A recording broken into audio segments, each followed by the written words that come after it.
হ্যাঁ স্যার, আমরা শুরু করতে পারি। ঠিক আছে।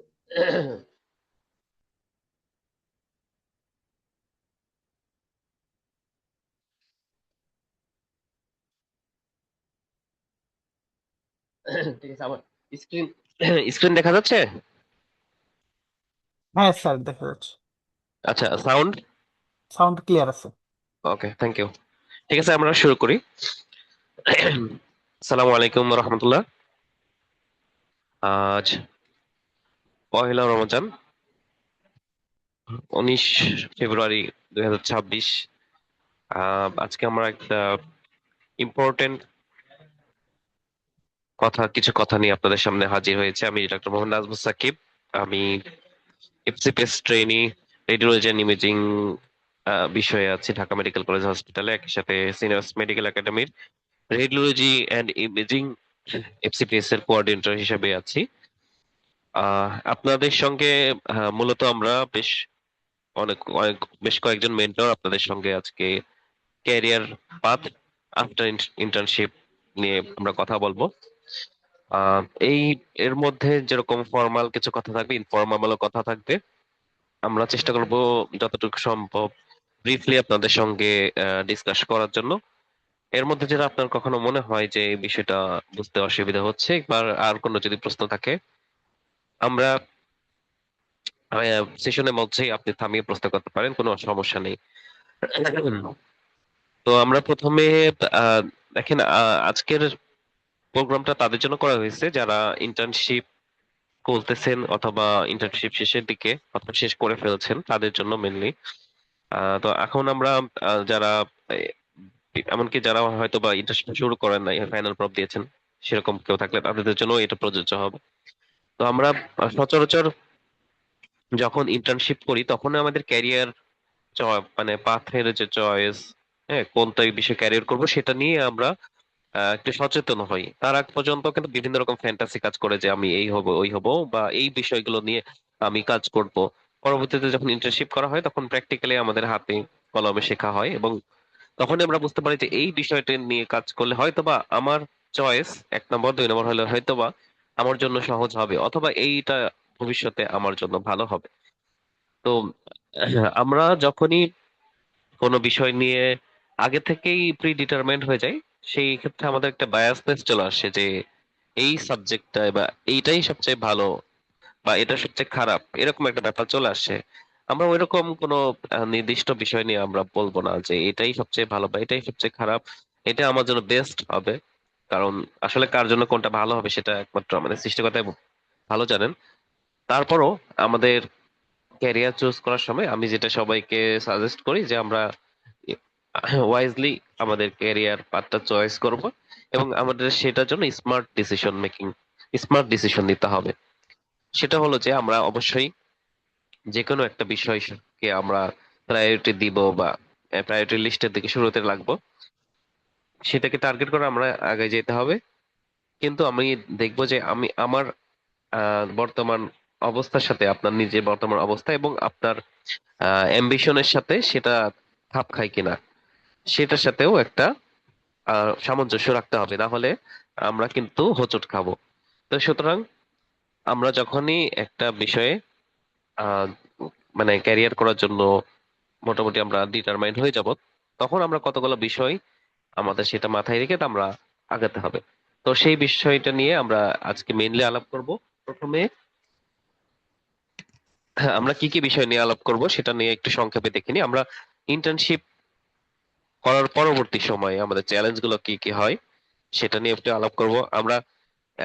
ক্যারিয়ার কি কি অপশন আছে আমাদের সেটা নিয়ে আমরা আলাপ করব।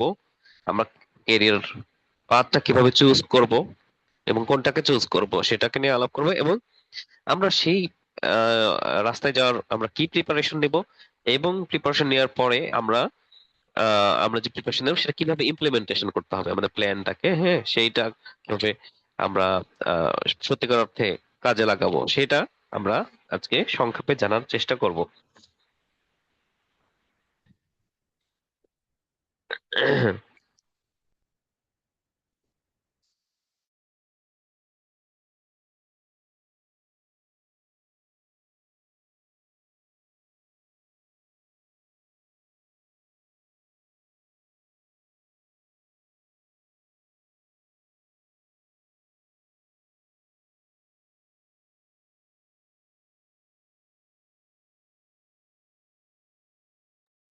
আর আপনার স্লাইড দেখা যাচ্ছে না।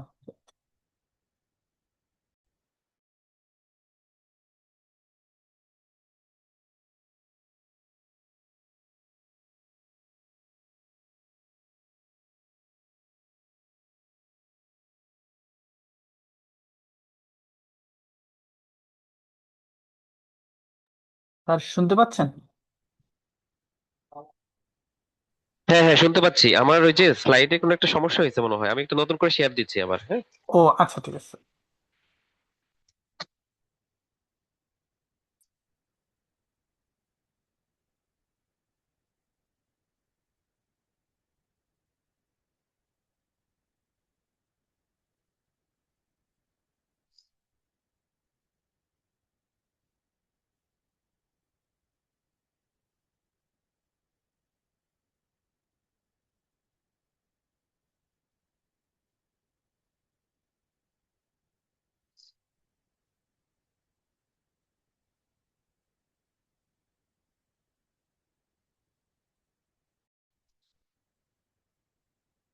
আহ আচ্ছা, আমি একটু দুঃখিত, আমাদের একটু মাঝখানে একটু ইন্টারাপশন হয়েছে ইন্টারনেট সংযোগ সমস্যার জন্য।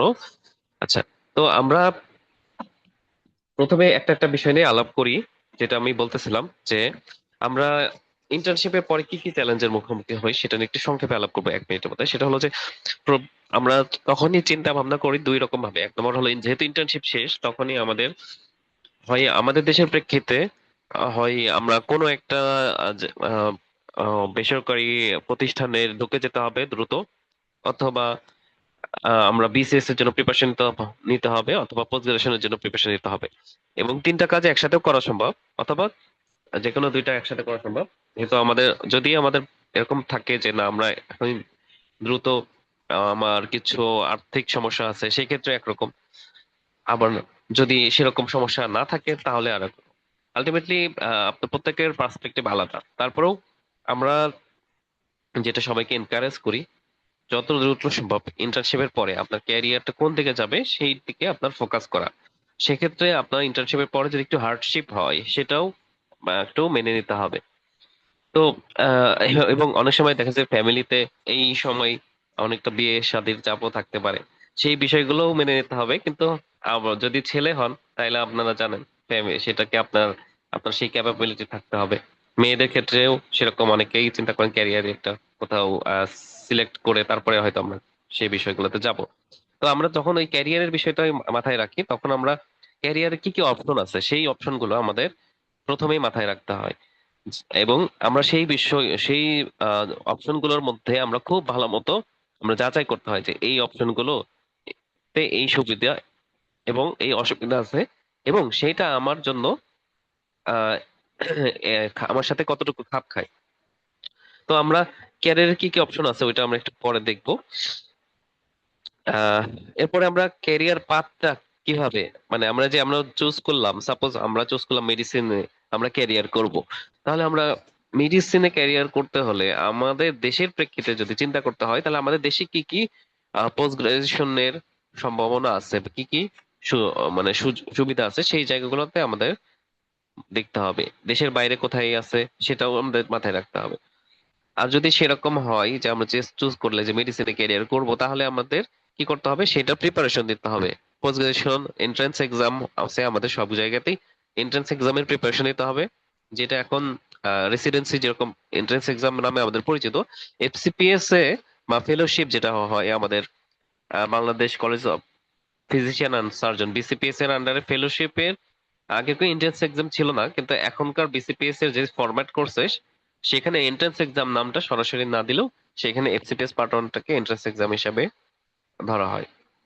সুতরাং হয় আমাদের এফসিপিএস পার্ট ওয়ান করতে হবে সেই সাবজেক্টে, অথবা আমাদের কি করতে হবে, আমাদের রেসিডেন্সি প্রোগ্রামে অ্যাড হতে হবে। আর কি আছে, আমাদের ডিপ্লোমা আছে, সেটাও বিএমইউ এর আন্ডারে, সেটাতেও আমরা চয়েস করতে পারি। যেটাই হোক সেইটাকে আমরা তাহলে সেইটার তাহলে কি করতে হবে, তারপরে আমরা অপশন গুলো সিলেক্ট করা যখন শেষ হয়ে যাবে, তখন আমরা সেই বিষয়গুলোতে কিভাবে আগাইলে আমরা দ্রুত চান্স পেতে পারবো, এবং কাদের কাদের হেল্প নেওয়া যায় সেই, এবং যাদের হেল্প নিয়ে আমাদের বেশিরভাগ সিনিয়ররা ভালো করেছেন তাদের সাথে আমরা কন্ট্যাক্ট করতে পারবো। তো আমি যেহেতু রেডিওলজি অ্যান্ড ইমেজিং সাবজেক্ট থেকে আসছি, সুতরাং আমি যদি বলি যে আপনাকে আপনি radiology and imaging K career হিসেবে চয়েস করতে পারেন, তাহলে আপনি আমাকে অবশ্যই জিজ্ঞাসা করবেন যে এত কিছু বাদ দিয়ে আমি রেডিওলজি এন্ড ইমেজিং এ কেন ক্যারিয়ার করব। সেটা একটা অবশ্যই ভ্যালিড কোশ্চেন, এবং এই কোশ্চেনটা সবার জন্য সেম ধরনের অ্যান্সার হয়। তারপর জেনারেলাইজ কিছু অ্যান্সার আমরা থাকে, সেটা আমরা একটু পরে জানবো। আচ্ছা, এখন দেখেন যে আমরা আহ, যদি রেডিওলজি এন্ড ইমেজিং এ ক্যারিয়ার করতে চাই আমাদের দেশে, তাহলে আমরা Bangladesh college of physician and সার্জনের আন্ডার ফেলোশিপ করতে পারি, অথবা মেম্বারশিপ এক্সাম দিয়ে আমরা সেখানে কনসালটেন্ট হিসেবে দেশে কাজ করার অনুমতি পেতে পারি। আর যদি আমরা বিএমইউ এর আন্ডারে, এটা বিএসএমইউ আছে, এটা আগের ফরম্যাট, বিএমইউ এর আন্ডারে যদি আমরা আহ, আমাদের পোস্ট গ্রাজুয়েশনটা করতে চাই, সেখানে এমডি এবং ডিএমআরডি বা diploma in medical radio diagnosis, এই বিষয় মানে এই ডিগ্রিগুলো আমরা নিতে পারি। তো এইখানে সংক্ষিপ্তভাবে একটু বলি, এফসিপিএস, সরি, এফসিপিএস সম্পর্কে সংক্ষেপে বলবো আমি। এখানে এখানে আমি স্লাইডে দেখাইনি বিস্তারিত, শুধু মুখ। সেটা হলো, এফসিপিএসটা যেহেতু Bangladesh college of physician and সার্জনের আন্ডারে হয়, এই ফেলোশিপ প্রোগ্রামে ঢোকার জন্য আপনাকে এফসিপিএস পার্ট 1 এক্সাম পাস করতে হবে। তারপরে আপনি 5 বছরের জন্য ট্রেনিং শুরু করতে পারবেন, এবং 5 বছরের পজিশন ট্রেনিং এর মাঝামাঝি জায়গাতে 2 বছর পরে, যেটা হলো 2 বছর, প্রথম 2 বছরকে বলা হয় কোর ট্রেনিং, সেই কোর ট্রেনিং এর পর শেষ হওয়ার পরে আপনি একটা পরীক্ষা দিতে হয় যেটাকে বলে mid term FCPS exam. Mid term FCPS exam pass করতে পারলে আপনি পরবর্তী 3 বছর অর্থাৎ স্পেশালিটি ট্রেনিং এ আপনি অন্তর্ভুক্ত হতে পারবেন, এবং স্পেশালিটি ট্রেনিং শেষ করার পরে এফসিপিএস পার্ট 2 বা এফসিপিএস ফাইনাল পরীক্ষা আপনি অংশগ্রহণ করতে পারবেন। আর এমসিপিএস পরীক্ষাটা হলো যে আপনি মেম্বারশিপ এক্সামের জন্য পার্ট 1 পাস করাটা অত জরুরি না। আপনি অনারারি হিসেবেও যদি আহ 2 বছরের ট্রেনিং থাকে, তাহলেও আপনি এই মেম্বারশিপ পরীক্ষাটা দিতে পারবেন। তবে মেম্বারশিপ পরীক্ষাটা এত সহজ না, এটাও যথেষ্ট কঠিন পরীক্ষা। আর আপনি যদি এমডি বা আপনি যদি রেসিডেন্সি প্রোগ্রামে ঢুকতে চান, সেটা হলো বিএমএর আন্ডারে, সেটা হলো এমডি, বা এরপরে আরেকটা হলো ডিপ্লোমা, যেটা ডিএমআরডি একটু আগে বললাম। এই দুইটা প্রোগ্রাম আছে, এই দুইটার প্রিপারেশন প্রায় সেম, সবগুলো সার্জারি ফ্যাকাল্টির আন্ডারে আমাদের যেই পরীক্ষাগুলো হয় সেই পরীক্ষা সেম কোশ্চেনই হয় ডিপ্লোমা এবং রেসিডেন্সিতে। যদিও সার্জারি ফ্যাকাল্টির আন্ডারে, তারপরেও এই আমাদের রেডিওলজি ডিগ্রিটাকে এমডি বলা হয়। আর এফসিপিএস পার্ট 1 যদি আমরা করতে চাই, তাহলে সেটা আবার একটু অন্যভাবে, অন্যরকম পড়াশোনা, কিছুটা একটু আলাদা। আমরা রেসিডেন্সির যেই বা ডিপ্লোমার যে প্রিপারেশন, তার সাথে 60%-এর মতো মিল থাকে। সেখানে আমাদের বেসিক যেই সাবজেক্ট গুলো, অ্যানাটমি, তারপরে প্যাথোলজি, মাইক্রোবায়োলজি, বায়োকেমিস্ট্রি, ঠিক আছে, ইমিউনোলজি, এইগুলো আমাদের মোটামুটি সব পড়তে হয়। এইগুলো কমন থাকে। এর বাইরে আমাদের রেডিওলজিক্যাল ফিজিক্স পড়তে হয় এবং বায়োস্ট্যাটিস্টিক্স পড়তে হয়। তো রেডিওলজিক্যাল ফিজিক্সটা আসলে আমাদের আন্ডার গ্রাজুয়েট লেভেলে কখনো পড়া হয় নাই, এবং আমাদের সিলেবাসেও ছিল না। এই কারণে রেডিওলজিক্যাল ফিজিক্সটা পরীক্ষা দিতে অনেকে অনীহা প্রকাশ করে এবং এটা পড়তে চায় না। চাইতো না, বিশেষ করে আগের একটা সময় ছিল এটা। এবং এফসিপিএস রেডিওলজিতে খুবই কম পরীক্ষা দিতেন। এখন আলহামদুলিল্লাহ এফসিপিএস অনেক পরীক্ষা দেন, এফসিপিএস পাশের হারও আগের চেয়ে অনেক বেড়েছে, এবং বর্তমানে সর্বশেষ যে এফসিপিএস পার্ট 1 পরীক্ষা হয়েছে, সেখানে প্রায় 70+ স্টুডেন্ট এফসিপিএস পার্ট 1-এ পাশ করেছে। যেমন তো এরকম, তো আর যে অপশন গুলো বললাম, তো আমাদের মোটামুটি প্রিপারেশন, আপনারা জানেন যে এফসিপিএস এর পার্ট 1 এর পরীক্ষাটা জানুয়ারি এবং জুলাই মাসে আগে হতো। এখন সেটাকে একটু আগায় নিয়ে আসা হয়েছে, এটা হলো ডিসেম্বর এবং জুন মাসে পরীক্ষা হবে এফসিপিএস পার্ট 1 পরীক্ষা। আর এমডি রেসিডেন্সি এই পরীক্ষাটা হয় সাধারণত নভেম্বর মাসের দিকে। আর ডিপ্লোমা যে পরীক্ষাটা হয়, এই পরীক্ষাটা আমরা দিতে পারবো মার্চ মাসে। এফসিপিএস পরীক্ষা অংশগ্রহণ করার জন্য আপনার যেই পার্ট 1 পরীক্ষায় অংশগ্রহণ করার জন্য আপনার যেই যোগ্যতা লাগবে সেটা হলো আপনি আপনার ইন্টার্নশিপ কমপ্লিট হইলেই হবে এবং পার্মানেন্ট রেজিস্ট্রেশন নাম্বার পেলেই আপনি এফসিপিএস পার্ট 1 পরীক্ষায় অংশগ্রহণ করতে পারবেন। আর এমডি রেসিডেন্সি বা ডিএমআরডি পরীক্ষায় অংশগ্রহণ করতে হলে আপনার ইন্টার্নশিপ শেষের পরে 1 বছর পার হইতে হয় আমি যতটুকু জানি, তাহলে আপনি সেই পরীক্ষার জন্য এলিজিবল হবে। তো মোটামুটি এটা হলো বেসিক। আর এমডি তে আপনারা জানেন ফেজ এ ফেজ বি দুইটা ফেজ থাকে। ফেজ এ পাশ করার পরে ফেজ বি হয়। ডিএমআরডি তে ফেজ এ ফেজ বি কিছু নাই, 2 বছরের কোর্স। এবং ডিপ্লোমা কোর্সটা সুবিধা হলো দ্রুত আপনি কনসালটেন্ট হিসেবে কাজ করার যোগ্যতা অর্জন করতে পারবেন। তো আমাদের রেডিওলজিতে কি কি মডালিটি আছে একটু আমরা দেখি যে রেডিওলজিতে আমরা আসলে কি দেখি। রেডিওলজি আসলে এক্স রে দিয়ে শুরু হয়েছিল প্রথম। উইলিয়াম রনচেন এর যে এক্স রে আবিষ্কার করছেন 1895 সালে। তারপর থেকে অনেক এভলিউশন হয়েছে, এক্স রে অ্যানালগ থেকে ডিজিটাল হয়েছে, এরপর সিটি স্ক্যান আসছে, এমআরআই আসছে, আলট্রাসোনোগ্রাফি আসছে, এবং পরবর্তীতে খুব বহুল ব্যবহৃত সেটা হলো ইন্টারভেনশনাল রেডিওলজি তো আমাদের আসছে।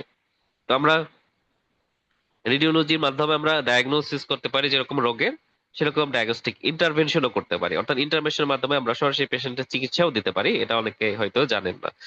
তাহলে আমরা এর আবার সুপার স্পেশালিটি কিছু আছে যেরকম neuro radiology, cardiovascular, paediatric, musculoskeletal, trauma, gynaecology ops এবং জেনারেল রেডিওলজি। আর ইন্টারভেনশন কিভাবে আমরা করি, আমরা ফ্লোরোস্কোপি গাইডেড বেশ কিছু ইন্টারভেনশন আছে, vascular, non vascular, CT, ultrasound guided, MRI guided, এরকম বেশ কিছু, এফএরএসি, বায়োপসি, তারপরে আমাদের অ্যানজিওগ্রাফি, ঠিক আছে, তারপরে স্টেন্ট প্লেসমেন্ট, এগুলো আমাদের দেশে কম করা হয় কিন্তু অন্যান্য দেশে অনেক বেশি করা হয়। থ্রম্বোলাইসিস, থ্রম্বেক্টমি, এম্বোলাইজেশন, কোন এক জায়গায় টিউমার আছে সেই টিউমারের জায়গাটাতেই আমি একটা কেমিক্যাল এজেন্ট দিয়ে টিউমারটাকে আমরা টিউমার সেলগুলোকে আমরা মেরে ফেলতে পারি। হ্যাঁ, এইভাবে আমরা করতে পারি। ফরেন বডি রিমুভালও করতে পারি আমরা, ঠিক আছে। তো মোটামুটি এই রেডিওলজি এখন অনেক বেশি ভাস্ট, আগের চেয়ে কোনো একটা ফিক্স একটা জায়গায় নেই। অনেকে রেডিওলজি বলতে আমরা এক্সরে বা আল্ট্রাসোনোগ্রাফি বুঝে থাকি। তো আমাদের দেশে রেডিওলজির ক্যারিয়ার করার মানে সবচেয়ে ভালো কিছু যে বিষয় আছে সেটা হলো যে আমাদের দেশে এখনো প্রচুর রেডিওলজিস্ট ইদানিং বের হয়েছে। তারপরও অন্যান্য সাবজেক্টের মতো একদম 100% স্যাচুরেটেড এরকম হয়ে যায় নাই, এখনো বেশ কিছু জায়গাতে রেডিওলজিস্ট এর সংকট আছে, এবং নতুন নতুন ডায়াগনস্টিক সেন্টার বা হসপিটাল হচ্ছে, সেখানেও চাহিদা আছে। এবং এছাড়া অনেকে রেডিওলজিতে যেটা নিয়ে ক্যারিয়ার করতে আছে সেটা হলো যে কিছুটা রিলেটিভলি স্ট্রেস ফ্রি লাইফস্টাইল যাদের জন্য, যাদের দেখা যায় যে বিভিন্ন ধরনের ডিসএবিলিটি থাকতে পারে বা কোমরবিডিটির কারণে অনেকে লং স্ট্যান্ডিং কাজকর্মগুলো করতে পারেন না, তাদের জন্য রেডিওলজি একটা ভালো, ফিজিক্যাল স্ট্রেস একটা কম, ইমার্জেন্সি কম তুলনামূলক, ঠিক আছে।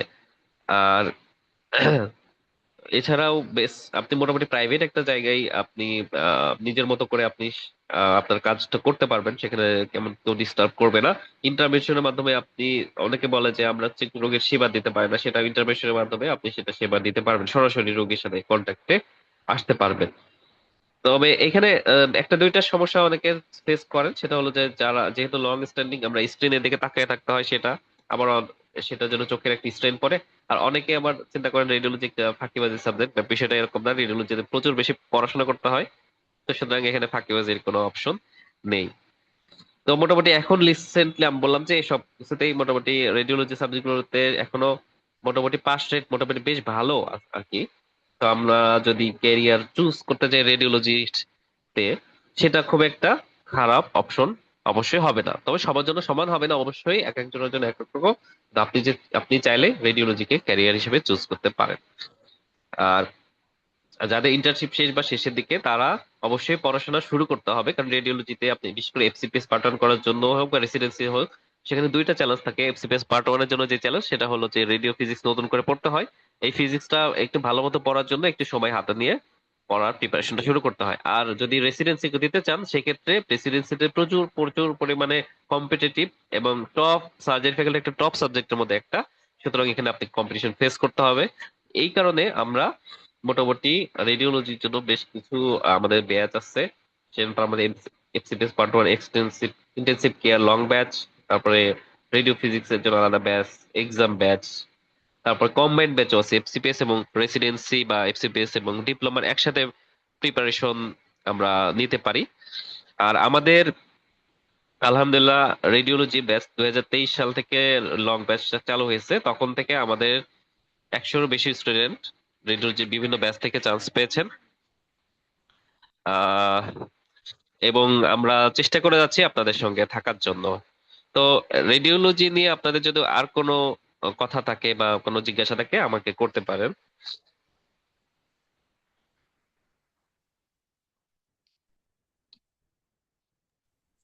আসসালামু আলাইকুম ভাই। ওয়ালাইকুম আসসালাম। হ্যাঁ ভাইয়া, ওই সামনে তো ডিএমআরডি এক্সাম আছে এই হুম হুম। 13 তারিখে।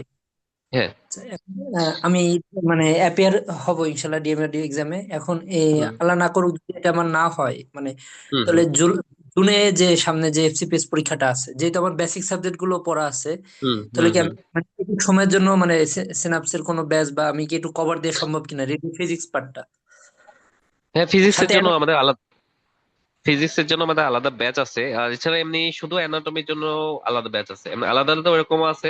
অপশন আছে বেশ কতগুলো। আপনি পরীক্ষাটা দেন, তারপরে আমরা ইনশাল্লাহ কথা বলবো।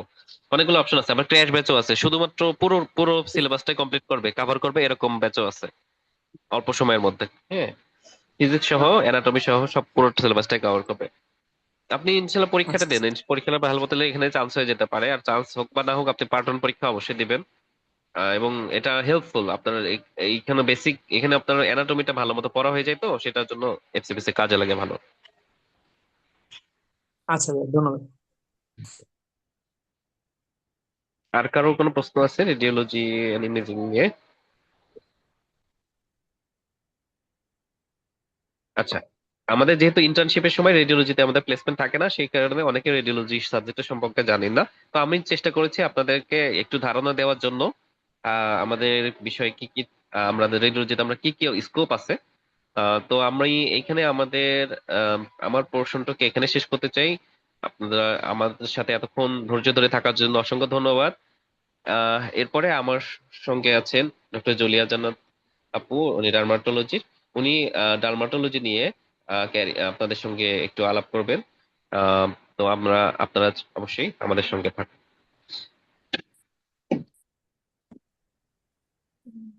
আসসালামু আলাইকুম। উম, ধন্যবাদ ভাইয়াকে। উম, সবাইকে স্বাগত জানাচ্ছি আজকে আমাদের হোয়াটসঅ্যাপ ইন্টার্নশিপ এই শীর্ষক সেমিনারে। শুরুর দিকে ইন্ট্রোডাক্টরি কথা উম, বলা হয়েছে। আমি ডার্মাটোলজি নিয়ে কথা বলবো।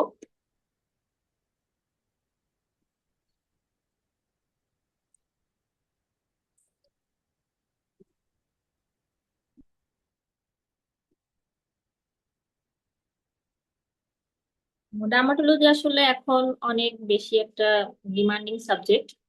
অনেকেই চিন্তা করেন ডার্মাটোলজিতে আসার জন্য। ইন্টার্নশিপের সময়ই আসলে ক্যারিয়ার আমরা কোনটা কোথায় চুজ করতে চাই এটা অনেকেই ঠিক করে ফেলেন এখন। যদি আপনার চিন্তা বিসিএস হয়, সেটা তো যেহেতু একটা এজ লিমিটেশন আছে, সেটা দিয়ে অনেকে শুরু করেন, অনেকে পোস্ট গ্রাজুয়েশন দিয়ে শুরু করেন।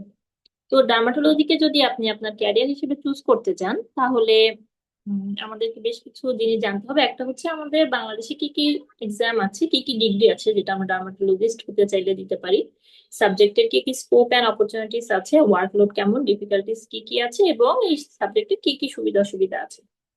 তো ডার্মাটোলজি চুজ করার ক্ষেত্রে আমরা নতুন যারা আছি তারা আসলে যেটা সুপারফিশিয়াল ওভারভিউ চিন্তা করলে যেটা চিন্তা করি, এটা একটা আউটডোর বেসড একটা সাবজেক্ট। ট্রেনিং পিরিয়ডটা অবশ্যই সার্জারি, গাইনি এগুলোর মতো এত বেশি হ্যাট্রিক হবে না, মানে মডারেটলি স্ট্রেনাস হবে, এটা মাথায় রাখি আমরা। এবং চিন্তা করি ইমার্জেন্সি আমাকে ফেস করতে হবে না, অথবা ইমার্জেন্সি কেস কম থাকবে। এবং একই সাথে আমাদের এটা মাথায় রাখতে হবে, যেহেতু ডার্মাটোলজি শুরুতেই বললাম খুবই ডিমান্ডিং, সাথে জিনিসটাতে কিন্তু চান্স পাওয়াটা, পোস্ট গ্রাজুয়েশন জার্নিটা খুব বেশি সহজ না। কোনো সাবজেক্টই সহজ না, ডার্মাটোলজির ক্ষেত্রেও এর ব্যত্যয় ঘটে না। এবং অবশ্যই আমাদেরকে আত্ম ডেডিকেশন থাকতে হবে, কারণ আপনি যখন একজন ডার্মাটোলজিস্ট হচ্ছেন, তখন একজন ওষুধের দোকানদার থেকে শুরু করে একজন বিউটি পার্লারে একজন বিউটিশিয়ানও আপনার সাথে প্রতিযোগিতায় নেমে যাবে। ঠিক আছে, সেই জন্য অবশ্যই আমাদের নলেজ এবং আমাদের স্কিল এটা ডেভেলপমেন্ট খুবই ইম্পর্টেন্ট। এই জন্য অবশ্যই আপনাকে 100% ডেডিকেশন দিতে হবে এবং সাবজেক্টটাকে অবশ্যই ভালোবাসতে হবে। এবং এটাও মাথায় রাখতে হবে যে অবশ্যই এন্ট্রান্স এক্সামটা কঠিন। এখন কেন ডার্মাটোলজি? আসলে এটা একটা ডেডিকেট ব্রাঞ্চ এবং একদম একটা নিউনেট থেকে শুরু করে এল্ডারলি 80+ কোনো পেশেন্টও আপনাকে ডিল করতে হতে পারে। এখন অনেক পেশেন্ট আছে চেম্বার প্র্যাকটিসের ক্ষেত্রে খুব বেশি ইনস্ট্রুমেন্ট বা অনেক সেট আপের দরকার হয় না এবং আর্লি এস্টাবলিশমেন্টের অপরচুনিটি আছে। এবং যেহেতু এখন অ্যাস্থেটিক অনেক প্রসিডিউর হচ্ছে, অনেক সার্জিক্যাল প্রসিডিউর হচ্ছে ডার্মাটোলজি, সেক্ষেত্রে কেউ যদি মনে করেন যে আমি ক্লিনিক্যাল ডার্মাটোলজিস্ট হব বা অ্যাস্থেটিক ডার্মাটোলজিস্ট হব, সেক্ষেত্রে আপনার জন্য বেশ কয়েকটা অপশন খোলা আছে। অ্যাডভান্টেজ হচ্ছে আমাদের ডায়াগনোসিস গুলো ক্লিনিক্যালি আমরা ডায়াগনোসিস করতে পারি এবং ইনভেস্টিগেশনের উপর খুব বেশি ডিপেন্ড করতে হয় না। খুব কিছু এছাড়া রয়েছে প্রাইভেট প্র্যাকটিসের ভালো সুযোগ এবং ক্লিনিক্যাল আইটাকে শার্প করাটাই আমাদের মূল হাতিয়ার আমাদের। এর জন্য আমাদের অবশ্যই নলেজটা সেরকম জানতে হবে, কারণ আমি যদি কোনো একটা ব্যাপারে না জানি তাহলে সেটা অবশ্যই আমি শুধু চোখে থেকে ডায়াগনোসিস করতে পারবো না। জব অপরচুনিটিস যদি আমরা চিন্তা করি, তাহলে মেডিকেল কলেজে আপনি যদি একদিন পোস্ট গ্রাজুয়েশন কমপ্লিট করেন, তারপরে আর কি অ্যাসিস্ট্যান্ট প্রফেসর মেডিকেল কলেজে দিয়ে এটা শুরু হতে পারে। এছাড়া জুনিয়র কনসালটেন্ট প্রাইভেট ক্লিনিক। এছাড়া আপনি ওপিডি বেসড অনেক সার্জিক্যাল প্রসিডিউর করতে পারবেন, যেমন international therapy, cryotherapy, PRP, chemical peeling. এছাড়া মডার্ন অনেক প্রসিডিউর আছে ডার্মাটোলজিস্ট এখন করে থাকেন, যেমন লেজার, হেয়ার ট্রান্সপ্লান্টেন্ট, বোটক্স এবং ফিলার। এছাড়া অনেক কিছু রয়েছে।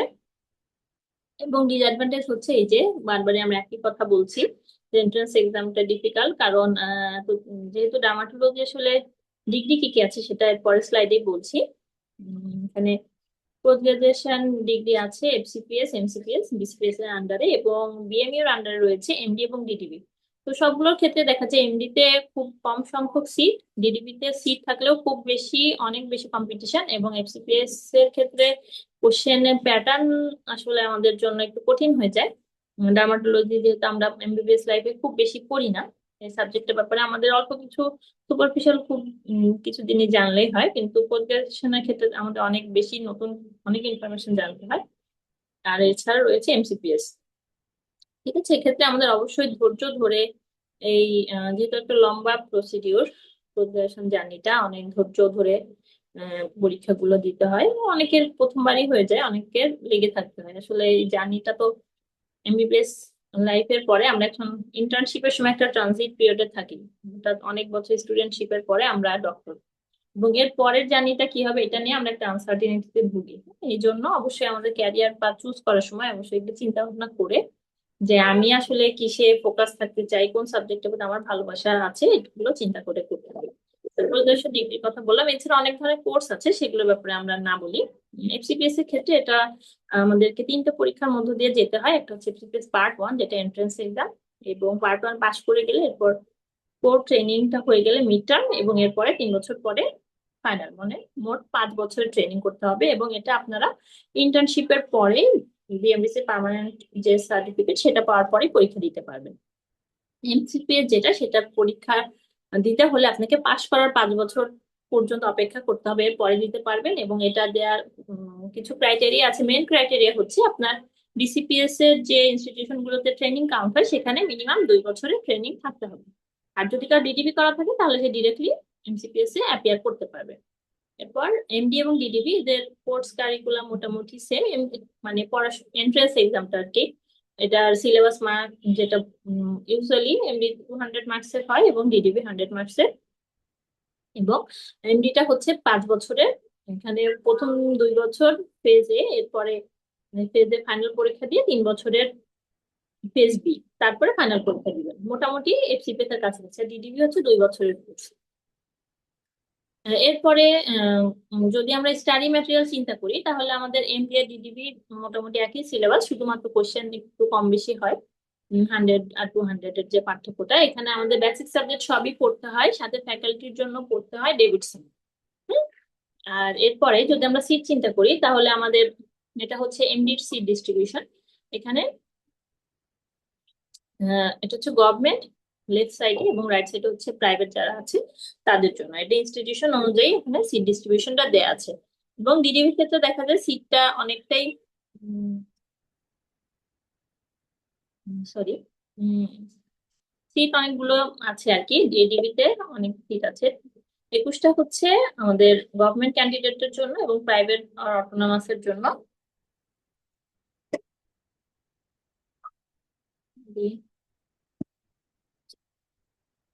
রয়েছে 22টা সিট। ঠিক আছে, এরপর এফসিপিএস নাম আমরা একটু বলি। এফসিপিএস হচ্ছে আমরা এমডি তো সুপারফিশিয়ালি বললাম, জাস্ট আপনাদেরকে আইডিয়া দেয়া। এফসিপিএস এর ক্ষেত্রে হচ্ছে আপনাদেরকে 300 মার্কসের পরীক্ষা দিতে হবে। একই দিনে পরীক্ষা হয় 4 ঘন্টা সময়। সেখানে আপনার 75টা থাকবে ট্রু অ্যান্ড ফলস বেসড এবং 75 থাকবে হচ্ছে এসবিএ। ঠিক আছে, প্রতিটা কোশ্চেনে 5টা করে স্টেম থাকবে, আপনাকে ট্রু ফলস আনসার করতে হবে। আর এই পরীক্ষার ইন টোটাল আগে পেপার 1, 2 আর 3 আলাদা ছিল। বিগত কয়েক সেশন ধরে এমন কোনো আলাদাভাবে পাশ করার কোনো ব্যাপার নেই। আপনাকে ইন টোটাল 210 মার্কস পেলে আপনি পাস, মানে এফসিপিএস পার্ট 1 আপনি পাস করে গেছেন। এখানে ট্রেনিং করা যায়। বিসিপিএস একটা লিস্ট আছে, হ্যাঁ, সেখানে অনেকগুলো ইনস্টিটিউশন আছে যেখানে আপনি এফসিপিএস পার্ট 1 পাস করার পরে ডার্মাটোলজি ট্রেনিং করতে পারবেন। এবং এরপরে মিড টার্মের আগে আপনাকে 2 বছর ট্রেনিং করতে হবে, তার 6 মাস থাকবে ডার্মাটোলজি এবং বাকি 1.5 বছর থাকবে মেডিসিন এবং অ্যালাইড। ঠিক আছে, আর মিড টার্ম দিবেন, এর মিড টার্ম পাস করার পরে আমাদেরকে 3 বছর পুরোটা ডার্মাটোলজি ট্রেনিং করতে হবে। আর একটা সুবিধা হচ্ছে আমাদের এফসিপিএস পরীক্ষায় কোনো নেগেটিভ মার্কিং নেই। এখানে আপনাদের স্টাডি ম্যাটেরিয়াল কি কি আছে, আমাদেরকে বেসিক তো পড়তে হবে সবই। দত্ত পড়তে হবে, অ্যানাটমির জন্য সিলেক্টিভ জিনিস আছে কিছু। এছাড়া ফিজিওলজি অবশ্যই আমি টেক্সট বুক পড়াটাকে প্রায়োরিটি দিয়ে থাকি, সাথে তো আমরা কিছু শীট তো আমরা প্রোভাইড করে থাকি, সেটা তো আমরা পড়বো।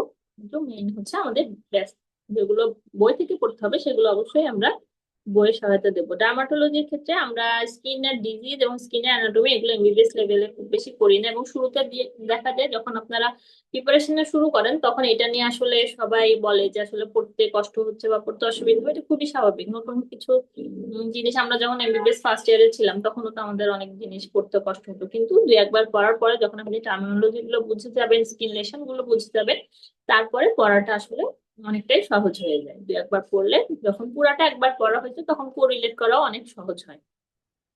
এটা হচ্ছে আমাদের বিসিপিএস এর সিলেবাস। এখানে পেপার 1, 2, 3 করেই আমরা মানে ডিসকাশনের সুবিধার জন্য এখনো সেভাবেই ডিসকাস করে থাকি।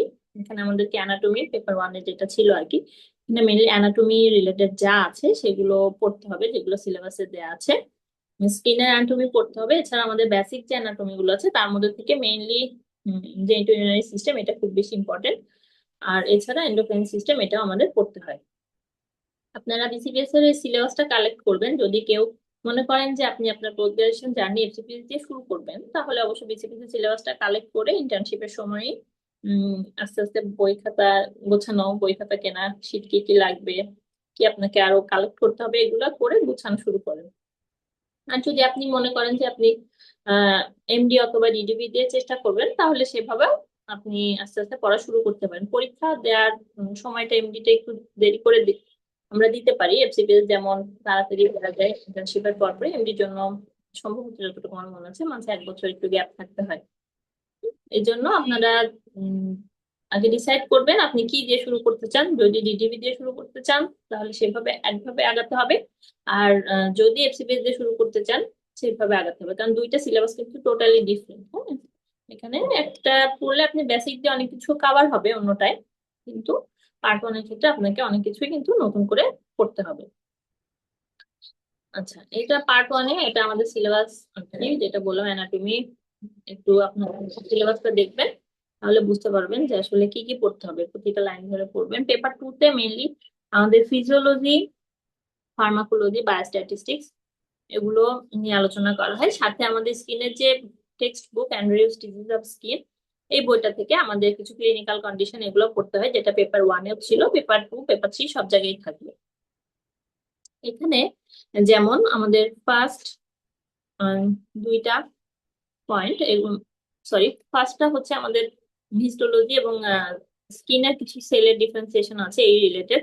পরবর্তী টপিক 2, 3 এগুলো আবার আমরা যে ডার্মাটোলজির যে ক্লিনিক্যাল বই আছে সেখান থেকে পড়বো।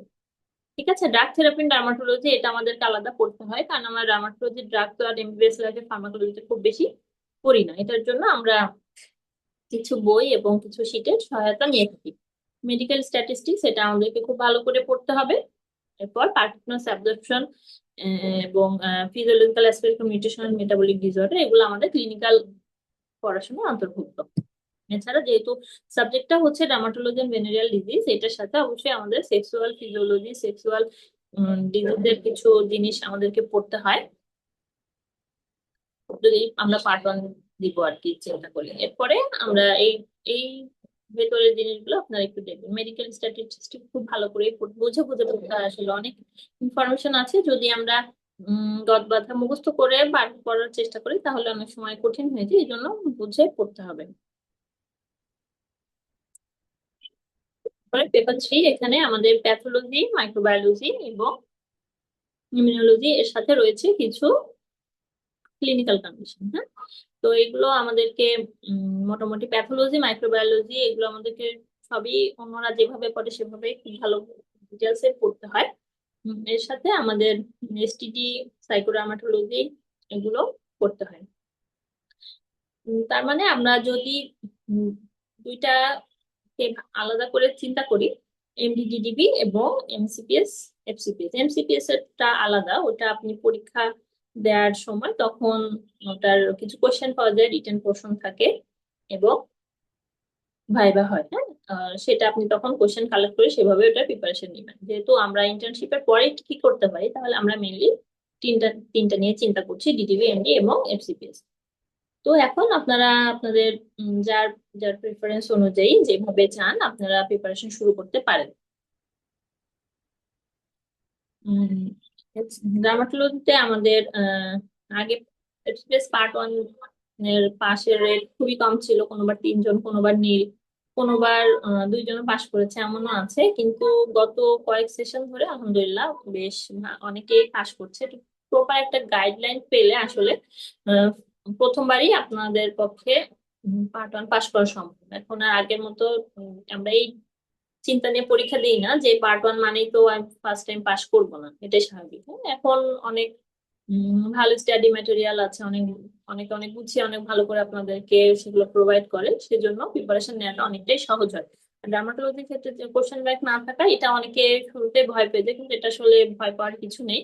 আপনারা যখন প্রিপারেশন নেওয়া শুরু করবেন তখন যে কোচিং বা যেভাবে প্রিপারেশন নিন না কেন, আপনার অবশ্যই পরীক্ষা দিতে হবে। পরীক্ষা দিলে যে কোশ্চেন গুলো আপনি পাবেন, সেই কোশ্চেন গুলোকে চিন্তা করবেন এটাই আমার কোশ্চেন ব্যাংক। কারণ মেন্টররা যখন কোশ্চেন করেন তখন ওনারা এটা মাথায় রেখে করেন যে কোন টপিকটা থেকে বিগত বছর প্রশ্ন এসেছে, কারণ ওনারাও তো পরীক্ষা দিয়েছেন, ওনারা জানেন।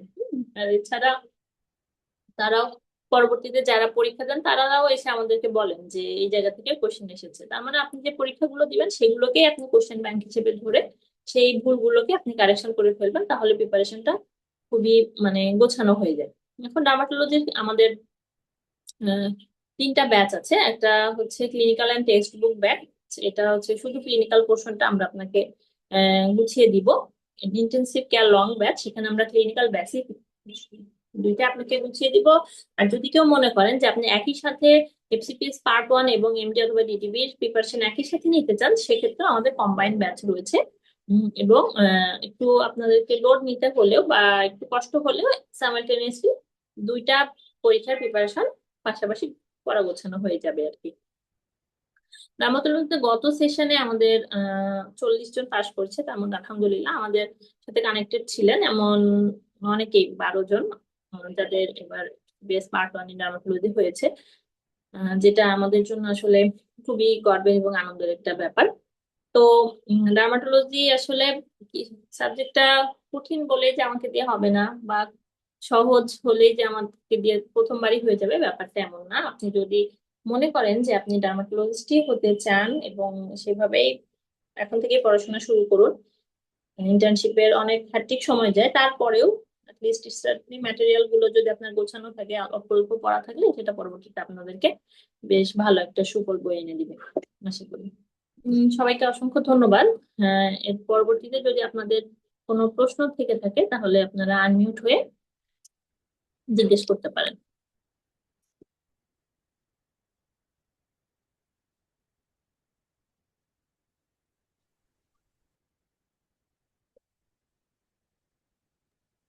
আসসালামু আলাইকুম আপু। ওয়ালাইকুম আসসালাম, জি আপু বলুন। আপু আমার দুটো প্রশ্ন আছে। একটা জি। হচ্ছে যে যখন কোর্সে থাকাকালীন সময়ে ডিউটি গুলো কিরকম থাকে, বা কোর্সের ট্রেনিং পিরিয়ডটা কিরকম থাকে, অন্যান্য মেডিসিন অ্যালাইডের সাবজেক্টের মতন কিনা, এক নাম্বার। আর দুই নাম্বার প্রশ্নটা, যদি ওই যে ইভিনিং শিফট বা নাইট শিফট এগুলো থাকে কিনা, থাকলে কি ডার্মাতেই প্লেসমেন্ট থাকে কিনা, এই দুটো জিনিস আমি একটু জানতে চাচ্ছি। আচ্ছা আপু, আপনি এফসিপিএস এরটা জানতে চাচ্ছেন তাই তো? জি, দুটো আচ্ছা, বললেই ভালো হয়, মানে এমডি এফসিপিএস জি জি। যেটাই একটু জানতে এমডি আর চাচ্ছিলাম। সিপিএস এটার ক্ষেত্রে আপনাকে, যদি আপনি এমডি চিন্তা করেন, তাহলে আপনার ট্রেনিং পিরিয়ডটা হবে অন্য যে সকল মানে অন্য যে সকল ফ্যাকাল্টি ট্রেনিং যেরকম হয় ঠিক সেই রকম। হ্যাঁ, ফেজ এর আগে আপনাকে সম্ভবত ডার্মাটোলজিতে, যেহেতু আমি এমডিতে না, আমি এফসিপিএস তে আছি, তবুও আমি জানি যে ডার্মাটোলজিতে প্রথম 1 মাস প্লেসমেন্ট থাকে, পরবর্তী পুরোটা সময় আপনাকে ইন্টারনাল মেডিসিন সাথে কিছু অ্যালাইড যেমন রিমাটোলজি, নেফ্রোলজি, এই জায়গাগুলোতে আপনার প্লেসমেন্ট থাকবে। এটা হচ্ছে এমডি তে। এবং সেক্ষেত্রে যখন আপনি ইন্টারনাল মেডিসিনে থাকবেন, ইনস্টিটিউশন অনুযায়ী আপনাকে অবশ্যই ইভিনিং করতে হবে। নাইট ইউজুয়ালি মেয়েদের করতে হয় না, কিছু কিছু এখন এটা আসলে ইনস্টিটিউশনের উপর ডিপেন্ড করছে যে আপনি আসলে কোথায় চান্স পেয়েছেন। যতটুকু জানি মেয়েদেরকে নাইট করতে হয় না, সেটা এফসিপিএস এর ক্ষেত্রেও এবং এমডি এর ক্ষেত্রেও।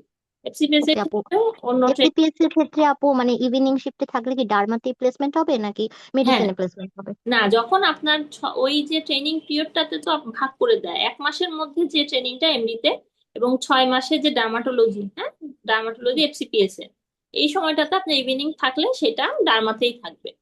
পরবর্তীতে আপনার সেই জায়গায় প্লেসমেন্ট শেষ হয়ে গেলে আপনি যখন মেডিসিনে চলে আসবেন, তখন আপনার রোস্টারটা একদম মেডিসিন অন্যান্য ট্রেনিংদের মতোই হবে। আপু এফসিপিএস এও কি অন্য মানে ডিপার্টমেন্টে আমাদের শিফট হয়, মানে আমি এটাই জানতে চাচ্ছি। হ্যাঁ আপু, এফসিপিএস এর ক্ষেত্রে আপনি 6 মাস ট্রেনিং করবেন ডার্মাটোলজিতে, এরপরে 1.5 বছর আপনাকে ট্রেনিং করতে হবে মেডিসিন অ্যান্ড অ্যালাইডে। এই 1.5 বছরের মধ্যে 10 মাস আপনাকে ইন্টারনাল মেডিসিনে প্লেস থাকতে হবে। সে সময় আপনাকে ইন্টারনাল মেডিসিনে অন্য যে সকল ট্রেনিং আছে, সেটা গ্যাস্ট্রোএন্টারোলজি হোক, কার্ডিওলজি হোক, পালমোনোলজি হোক, সেই ট্রেনিংটা যেভাবে ট্রেনিং করবে আপনাকে সেভাবে ট্রেনিং করতে হবে। এরপরে আপনি চলে যাবেন রোটেশনে, সেখানে আপনাকে এন্ডোক্রাইন, নিউরোলজি, রিউমাটোলজিতে 2 মাস, এরকম করে আপনাকে আরো 8 মাস ট্রেনিং কমপ্লিট করতে হবে, যার মধ্যে শুধু রিউমাটোলজিতে 2 মাস, বাকি সবকিছুতে 1 মাস করে। সেটা হচ্ছে তখন আপনার সেই ইনস্টিটিউশনে অন্য ট্রেনিরা যেভাবে করে সেভাবে করবেন। যদি আপনার ইনস্টিটিউশনে এই সাবজেক্ট গুলো না থাকে, এই সাবজেক্টের জন্য আলাদা ডিপার্টমেন্ট না থাকে, তখন আপনি মেডিসিনেই থাকবেন। ঠিক আছে, ওইগুলো তখন আপনাকে করতে হবে না এফসিপিএস এর। তারপর আপু মিড টার্ম বসতে হয় আর কি, হ্যাঁ হ্যাঁ, তারপর এটাই। মিড টার্ম পরীক্ষা দিতে হবে। মিড টার্ম এর পরে তারপরে আপনি অ্যাডভান্স ট্রেনিং শুরু করবেন। কোর ট্রেনিং এর কথাটা বললাম আর আপু কি। আর ডার্মাটোলজিতে যদি ডিডিভি কোর্সে যাওয়া হয়, সেটাও কি সেমই হবে? সেটা তো 2 বছরের না, মানে হ্যাঁ, ওখানেও কি এটা এরকম রোটেশন থাকবে? না না না, সেটা সেমই হবে না আপু, সেটা তো হয়তো কিছুদিনের জন্য। এটা আসলে এই রোটেশন গুলা, ওটা সব সাবজেক্ট এবং ইনস্টিটিউশন অনুযায়ী একটু ডিফারেন্ট হয়। ডিডিবির ক্ষেত্রে আপনাকে ডার্মাটোলো মেডিসিনে হচ্ছে অল্প কিছুদিনের জন্য প্লেস থাকা লাগতে পারে, কিন্তু তাছাড়া পুরোটা সময় আপনি ডার্মাটোলজিতেই থাকবেন। এই 2 বছর আপনাকে অন্য কোথাও যেতে হবে না। ওকে ডিডিবি আপু, thank you, thank you course. So much. ঠিক আছে, ওয়েলকাম আপু। আর কারো কোনো প্রশ্ন? আপু আমার একটা কোয়েশ্চেন আছে। জি জি আপু, বলুন। আপু আমরা যে এফসিপিএসসি ইনস্টিটিউশন যেগুলা মানে হয়, এটা আপু কিসের ভিত্তিতে বা কিসের বেসিসে হচ্ছে হয়? লাইক কেউ ডিএমসি তে করতে চায়, কেউ আরএমসি তে, কেউ এমএমসি তে, এটা কিভাবে আপু সিলেক্টেড হয়? এটা এটা আপু, এসা এফসিপিএস এর ক্ষেত্রে এটা আপনার যেখানে সুবিধা হয়, আপনার জন্য যে জায়গাটা কনভেনিয়েন্ট। আপনি যদি ঢাকায় থাকেন, অবশ্যই ঢাকার ইনস্টিটিউশন গুলোকে আপনি চুজ করবেন। আপনি যদি এমএমসি তে থাকেন, সেখানেই করবেন। আর বিসিপিএস মাঝখানে 2টা সেশনে তারা অ্যালোকেশন করে দিয়েছিল আর কি, বিসিপিএসই ঠিক করে দিয়েছিল যে কি কোথায় ট্রেনিং করবে। সেটা অবশ্য এখন আবার বাতিল হয়ে গেছে। এখন পরবর্তীতে সেটা আবার ব্যাক করবে কিনা এটা আমরা জানি না। সেক্ষেত্রে বিসিপিএস আপনাকে সিলেক্ট করে দিবে যে আপনাকে এখানে, আপনাকে চয়েস করতে দেখাবে, সেই চয়েস লিস্ট থেকে আপনি ফার্স্ট সেকেন্ড থার্ড এই চয়েসের মধ্যে আশা করি পেয়ে যায়, ম্যাক্সিমাম পেয়ে যাবেন। আর যদি না হয় তাহলে পরবর্তী যে চয়েস আছে সেখান থেকে পাবেন। আসলে ডার্মাটোলজি তো মানে আমাদের সব জায়গায়, অনেক মেডিকেল কলেজেও ডার্মাটোলজি ট্রেনিং কাউন্ট হয় না, এই জন্য আপনাকে খুব পেরিফেরিতে যেতে হবে না। কিন্তু আপনি আপনার সুবিধা মতো পেতে পারেন, এটা এখনই বলা যাচ্ছে না। আশা করি আর ওই আমাদের অ্যালোকেশন সিস্টেম আর ফেরত আসবে না। যদি ফেরত না আসে, তাহলে সাধারণ নিয়ম অনুযায়ী আপনার আশেপাশে আপনার জন্য যেখানে সুবিধা হবে আপনি সেখানেই করবেন। এখন কোথায় শেখার সুবিধা ভালো, কোথায় কাজের সুবিধা ভালো, কোথায় একাডেমিক পরিবেশ আছে, এগুলো আপনাকে একটু খোঁজ খবর নিয়ে তারপরে ট্রেনিং শুরু করতে হবে। আচ্ছা আচ্ছা। আর আপু মানে জি। এই যে ব্রাঞ্চে এক্সাম দিলে কি এফসিপিএস দিলে কি এখানে পাস রেটটা খুব কম, মানে এরকম যে মানে মাদার সাবজেক্ট এফসিপিএস দিলে পাস রেট বেশি, ব্রাঞ্চে দিলে কম? ব্রাঞ্চে নর্মালি মানুষ এমডি এমএস এগুলো দেয় আর কি। তো এরকম কি কিছু আছে যে এফসিপিএস ব্রাঞ্চে দিলে হচ্ছে পাস রেট কমে যায়? না আপু, ডার্মাটোলজির কথা যদি জানতে চান তাহলে ডার্মাটোলজি আসলে পার্ট 1 পাস করাটাই কঠিন, কিন্তু এছাড়া পরবর্তী যেগুলো আছে সেগুলোতে পাস রেট আলহামদুলিল্লাহ ভালো, ডিডিবিতেও ফাইনালে পাস রেট ভালো, এমডিতেও পাস রেট ভালো, এবং এফসিপিএস মিড টার্মও মোটামুটি আলহামদুলিল্লাহ যারা রিটেন পাস করে যান তারা দেখা যায় অসপি যে পোর্শনটা আছে পরবর্তী পোর্শনটাও উতরে যান আর কি। শুধু আচ্ছা এন্ট্রান্স এক্সামটাই ডার্মাটোলজিতে বেশি কঠিন, সবটাই কঠিন, কিন্তু অন্যান্য সাবজেক্ট যেমন আছে যে পাসই করে না, 2-1% পাস করে সেরকম না, তুলনামূলক আচ্ছা আচ্ছা, পরবর্তীতে পাস ঠিক আছে আপু, থ্যাংক ইউ থ্যাংক ইউ। ঠিক আছে, ওয়েলকাম। ঠিক আছে তাহলে আমাদের আসসালামু আলাইকুম। জি আপু, হ্যালো জি। আপু, যদি একটু কষ্ট করে আরেকবার বলতেন যে এফসিপিএস এর মানে পুরা ট্রেনিং কোর্সটা কেমন হয় সাধারণত, মানে কত বছরের আর কত বছর মেডিসিন এন্ড অ্যালাইডে থাকতে হয় আর কত বছর ডার্মাটোলজিতে? আচ্ছা, এফসিপিএস এর ক্ষেত্রে আমি ট্রেনিংটাকে 2 ভাগে ভাগ করছি। প্রথম 2 বছর কোর ট্রেনিং, ঠিক আছে, পরবর্তী 3 বছর হচ্ছে অ্যাডভান্স ট্রেনিং। কোর ট্রেনিংটা হচ্ছে 6 মাস আপনাকে ডার্মাটোলজিতে থাকতে হবে এবং 1.5 বছর থাকতে হবে মেডিসিন অ্যান্ড অ্যালাইডে। মেডিসিন অ্যান্ড অ্যালাইডের মধ্যে 18 মাসের 10 মাস আপনি থাকবেন ইন্টারনাল মেডিসিনে, শুধুমাত্রই মেডিসিন, এবং পরবর্তীতে 8 মাস আপনাকে 7টা সাবজেক্টের রোটেশনে যেতে হবে, যার মধ্যে endocrine, neurology, psychiatry, rheumatology, cardiology, hepatology, ঠিক আছে, নেফ্রোলজি, এই গেল। এগুলোর মধ্যে আপনাকে সবগুলোতে 1 মাস করে থাকতে হবে, শুধুমাত্র রিমাটোলজি 2 মাসের প্লেসমেন্ট থাকবে। এরপরে আপনি মিড টার্ম পরীক্ষা দিবেন। মিড টার্ম পরীক্ষা দেওয়ার পর আপনাকে বাকি 3 বছর আবার অ্যাডভান্স ট্রেনিং করতে হবে। সেই অ্যাডভান্স ট্রেনিং এর মধ্যে পুরাটাই ডার্মাটোলজি আপনাকে পড়তে হবে, মানে ডার্মাটোলজি ট্রেনিং আপনাকে করতে হবে, সেখানে আর কোনো অন্য রোটেশন থাকবে না। ঠিক আছে আপু, ঠিক আছে আপু, থ্যাংক ইউ। ওয়েলকাম আপু। ঠিক আছে তাহলে আমরা ডার্মাটোলজির ক্যারিয়ার ইন ডার্মাটোলজি আলোচনা এখানেই শেষ করছি। আমাদের এরপরে আমাদের রয়েছেন ইএনটি এবং অ্যানেস্থেসিওলজি। এরপরে পরবর্তী মেন্টর যে ভাই বা আপু আছেন তাকে অনুরোধ করব সেশনটা প্রসিড করানোর জন্য।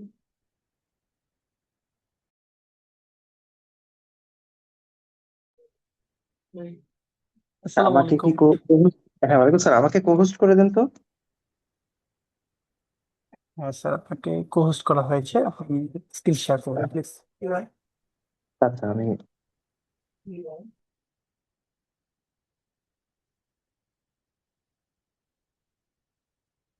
এক মিনিট।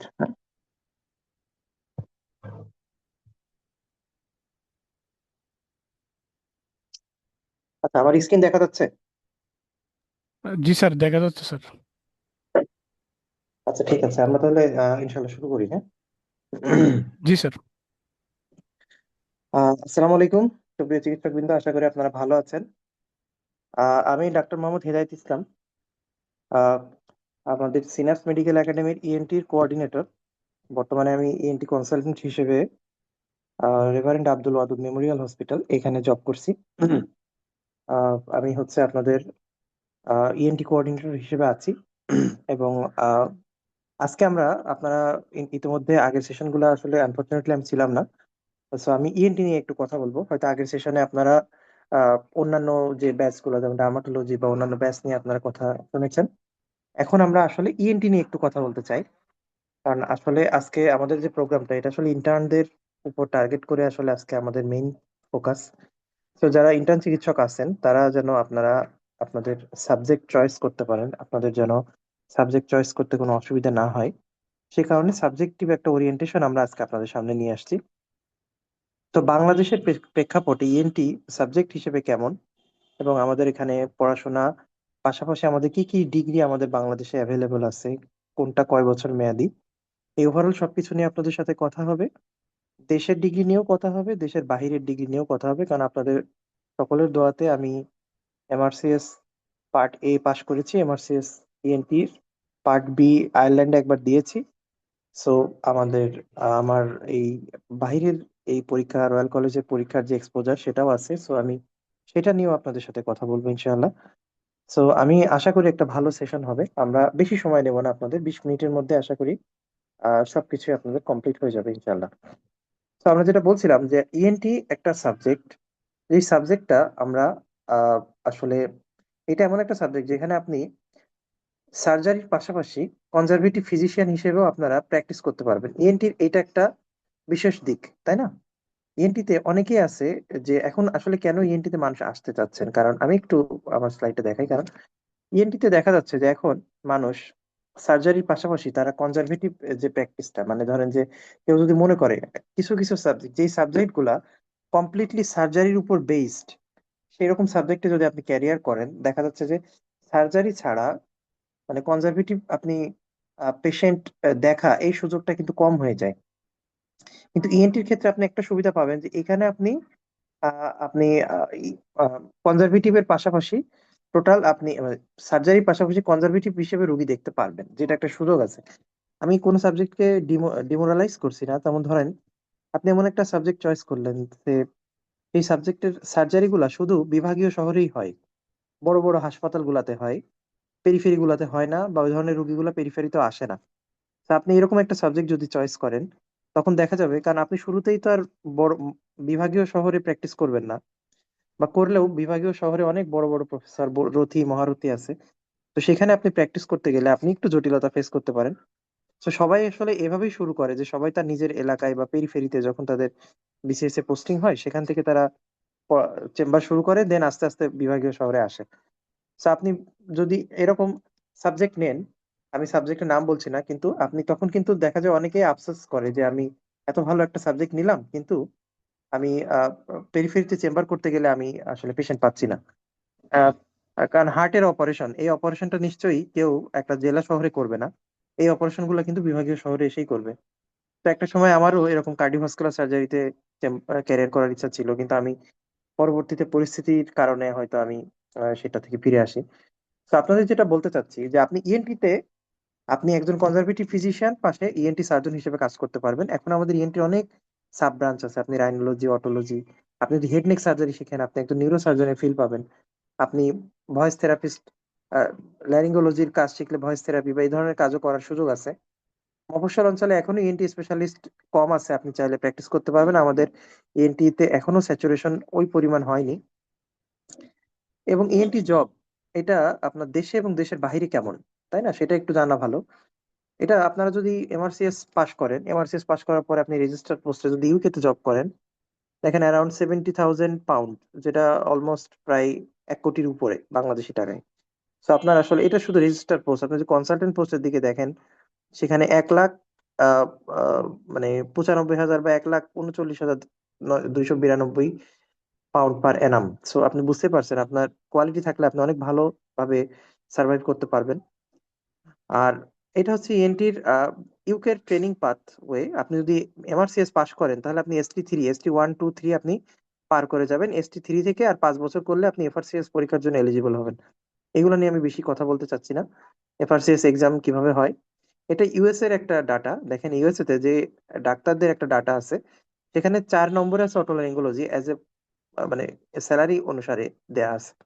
সো অটোলারিঙ্গোলজি একটা ভালো সাবজেক্ট। আপনারা যারা অটোলারিঙ্গোলজিতে ক্যারিয়ার করতে চান তাদের জন্য ওয়েলকাম।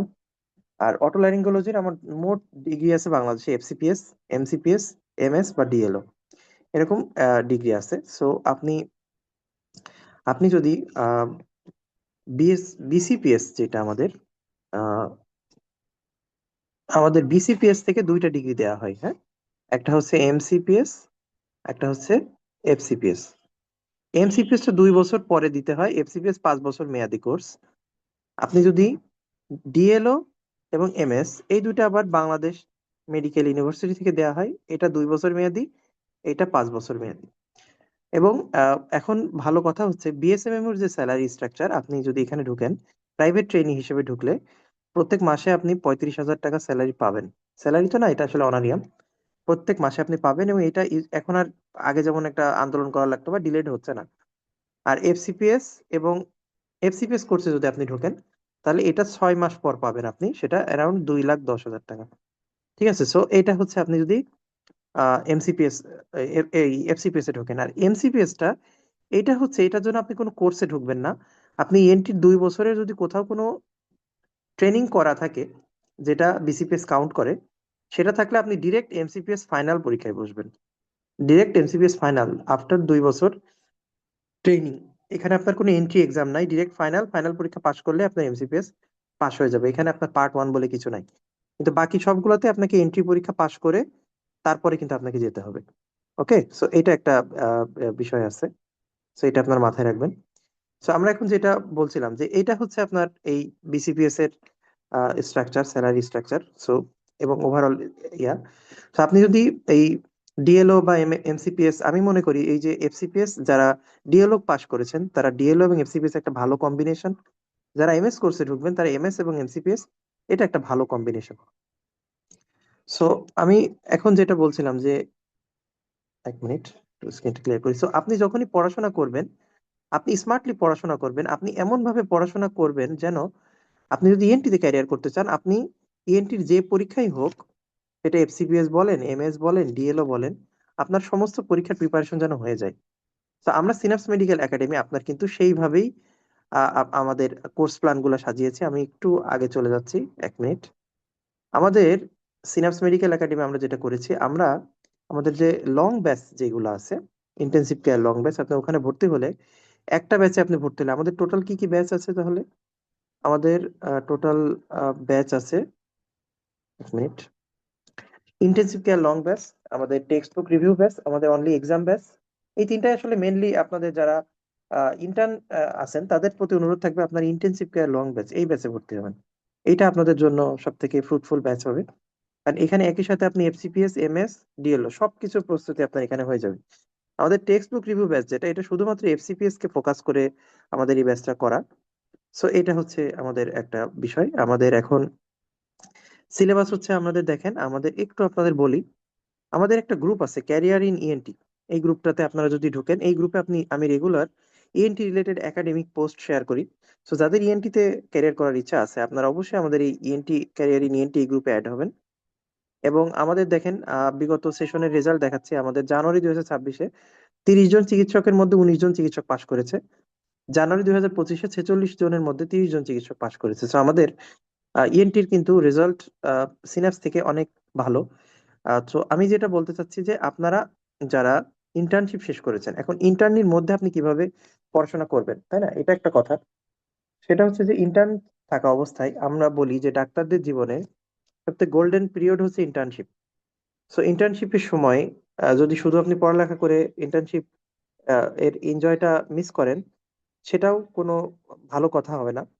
আমি যেটা মনে করি যে আপনি আমাদের ইন্টার্ন থাকা অবস্থায় আপনি অবশ্যই আপনার প্রোগ্রামগুলো করবেন, এনজয় করবেন, এটা আপনার লাইফের কালারফুল টাইম, অবশ্যই এটা মিস করবেন না। অনেকেই থাকে যে ইন্টার্নির এই জীবনটা নষ্ট করে, মানে নষ্ট না, মানে বাদ দিয়ে শুধু পড়ালেখা লেগে থাকে।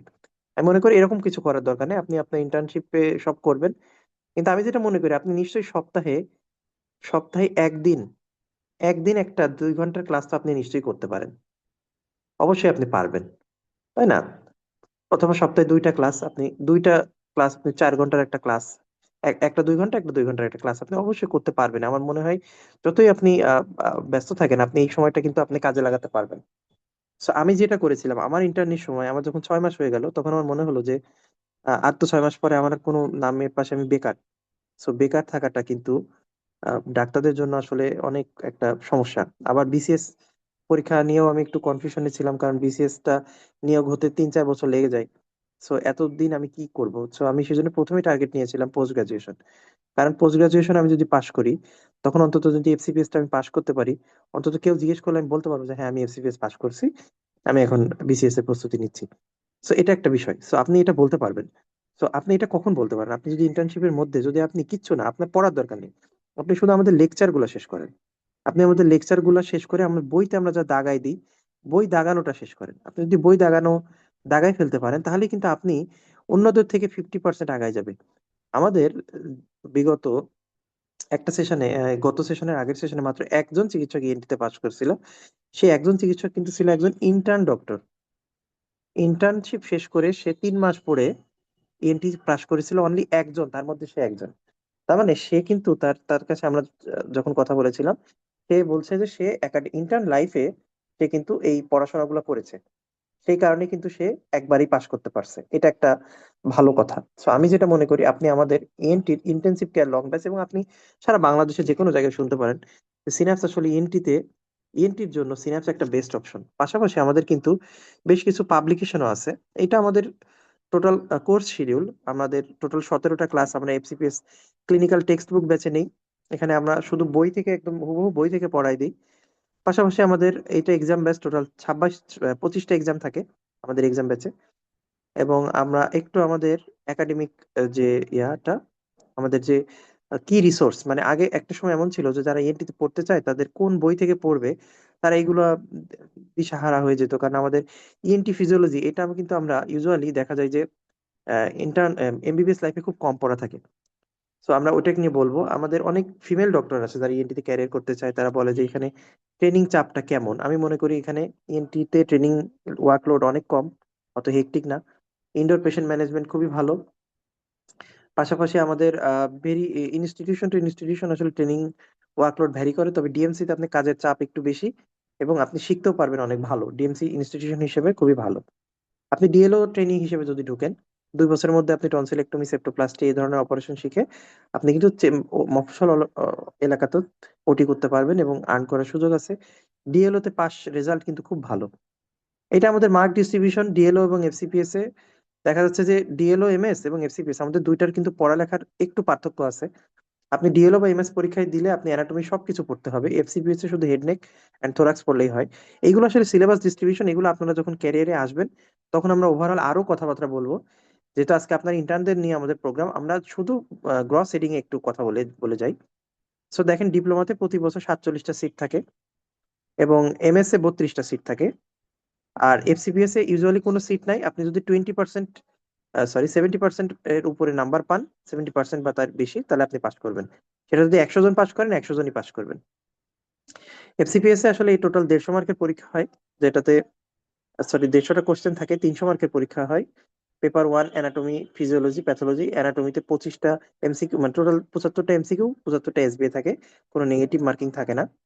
এভাবে পেপার 1, 2, 3 আমরা সিলেবাসটা আপনারা ক্যারিয়ার ইন ইএনটি গ্রুপে ফাইল সেকশনে গেলে বিসিপিএস এর যে সিলেবাসটা আছে, সিলেবাসটা আপনারা ডাউনলোড করতে পারবেন। যে বইগুলো আমাদের ইএনটির জন্য অবশ্যই লাগে, আপনারা আমাদের এই যে ভিশ্রাম সিং, একে দত্ত, এই যে বইয়ের এটা স্ক্রিনশট রাখতে পারেন। এই বইগুলো আপনার অবশ্যই লাগবে। এবং দেখেন, আমাদের কিওয়ার্ড বই দুইটা আছে, একটা এফসিপিএস পার্ট 1 ইএনটি, এটা শুধু এফসিপিএস এর উপরে ইএনটি, আর একটা হচ্ছে আমাদের বেসিক কিওয়ার্ড, এটা এমএস ডিএলও এফসিপিএস সবার জন্যই লাগবে। তো এটা হচ্ছে আমাদের দুইটা বই, যেটা ইএনটি ফিজিওলজি, এবং যেটা আমাদের সময় কম, 20 মিনিটে শেষ করতে হবে। আমি একটু তাড়াতাড়ি বলছি। আপনারা এরপরে আপনাদের যদি কারো কোনো জানা থাকে, আপনারা অবশ্যই আমাকে জিজ্ঞাসা করবেন। আমাদের ইএনটি ফিজিওলজি এবং কিওয়ার্ড এই দুইটা বইয়ের নতুন এডিশন আসবে ইনশাল্লাহ। তো আপনারা যারা আমাদের ইএনটি তে ভর্তি হবেন, এই বইটা ইনশাল্লাহ মার্চে আপনারা নতুন এডিশন পাবেন, তখন নিবেন। এবং এই দুইটা বই প্রায় 400-এর উপর বিক্রি হয়েছে। এবং গত সেশনে ইএনটি ফিজিওলজি যে 20টা কোশ্চেন আসছে, টোটালি এই বইটা থেকে কমন আসছে।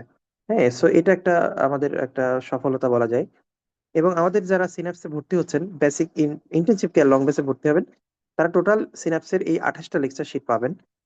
এবং যারা আমাদের কি ভর্তি হবেন, তারা কি কি বই কিনবেন, এই লেকচার শিট নিবেন, আপনারা এই কিওয়ার্ড এই বইটা নিবেন, রেসিডেন্সি কিওয়ার্ড এই বইটা নিবেন, আর ইএনটি কিওয়ার্ড এই বইটা আপনারা নতুন এডিশন আসলে তারপরে নিবেন। এটাও নতুন এডিশন আসলে নিবেন। তো এই দুইটা বই নতুন এডিশন আসলে নিবেন। সো আমাদের এটা হচ্ছে বিষয়। আমাদের যারা ইন্টেনসিভ কেয়ার লং বেসে ভর্তি হবেন, তাদের ক্লাস শিডিউলটা ঠিক এরকম হবে যে ফিজিওলজি বায়োকেমিস্ট্রির 8টা ক্লাস, অ্যানাটমির এরকম 9টা ক্লাস, প্যাথোলজির 3টা ক্লাস।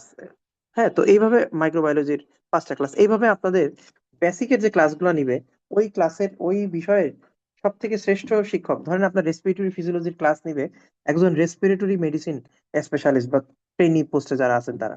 তো আপনি বুঝতেই পারছেন তার ক্লাসের কোয়ালিটি অন্যান্য জায়গা থেকে আপনি অনেক ভালো কোয়ালিটির ক্লাস পাবেন। আপনাকে ফিজিওলজি ক্লাস নিবে একজন এফসিপিএস ফিজিওলজি করা এরকম একজন। তো আপনি আমাদের সিনাপস মেডিকেল একাডেমি ক্লাসে কোনো কম্প্রোমাইজ করে না। তো এটা হচ্ছে আপনাদের একটা ভালো জায়গা আমি মনে করি। আর ইএনটিতে ট্রেনিং এর বিষয়ে আপনি যদি এমএস কোর্সে ঢুকেন, এটাও একটু অনেকেই জানতে চাই যে আসলে ট্রেনিংটা কেমন। আপনার এফসিপিএস এবং ডিএলও এইখানে যদি আপনি ঢুকেন, এফসিপিএস এ টোটাল 5 বছর, ডিএলও তে টোটাল 2 বছর। এই টোটাল ট্রেনিংটা আপনি শুধু কোর ইএনটির উপরই করবেন। এখানে আর অন্য কোনো সার্জারি ফ্যাকাল্টি অন্য কোনো কিছু আপনার করতে হবে না, টোটাল ইএনটির উপর আপনার ট্রেনিং হবে।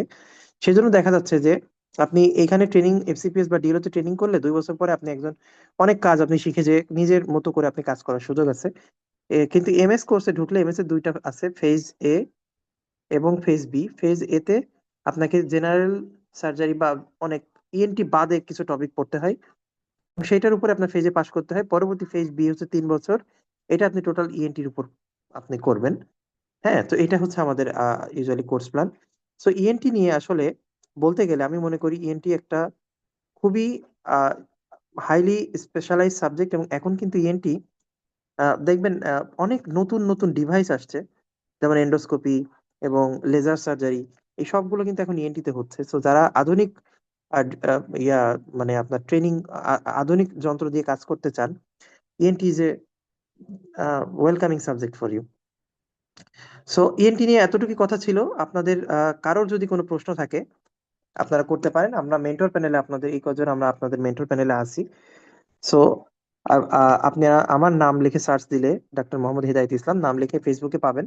আপনারা আমার সাথে ফেসবুকে যোগাযোগ করতে পারেন। পাশাপাশি আমাদের যে কোনো আপনি আমাদের হেল্প লাইনে ফোন দিলে যে কোনো কিছু জানার ইচ্ছা থাকলে আপনারা আমার সাথে, আমাদের ফাতিমা আপু আছে, শরীফ ভাই আছে, আমাদের সাথে আপনারা যোগাযোগ করতে পারেন। এখন ইন্টার্নদের মধ্যে কারোর কোনো যদি প্রশ্ন থাকে আপনারা প্রশ্ন করতে পারেন। আগামী 5 মিনিট আপনাদের জন্য, না হলে আমরা পরবর্তী সেশনে পরবর্তী মেন্টর কাছে চলে যাব।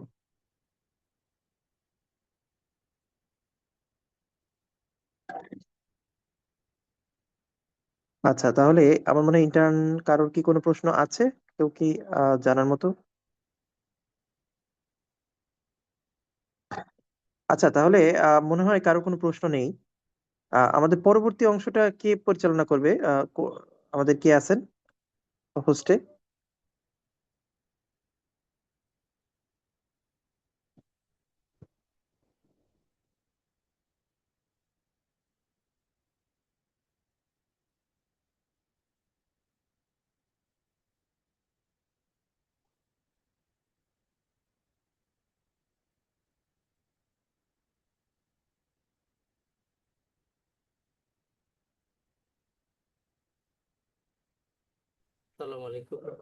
স্যার হ্যাঁ, এরপরে ওয়ালাইকুম আমাদের সালাম। ডক্টর আব্দুল সামাদ স্যার আছেন, উনি হচ্ছেন আচ্ছা অ্যানেস্থেশিয়া ব্যাপারে আলাপ করবেন আর কি। আচ্ছা আচ্ছা আচ্ছা, ঠিক আছে। তাহলে আমি আমার স্ক্রিন শেয়ার অফ করছি, এর পরবর্তী অংশটুকু উনি কন্ডাক্ট করবেন।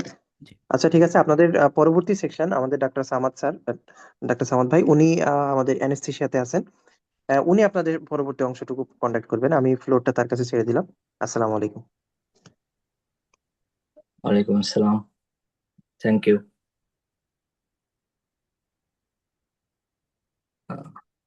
আমি কি শুরু করব অ্যানাস্থেশিয়ার জন্য? হ্যাঁ ভাইয়া, আপনি শুরু করেন, আপনি শুরু করেন। জি, থ্যাংক ইউ। হোস্ট কর।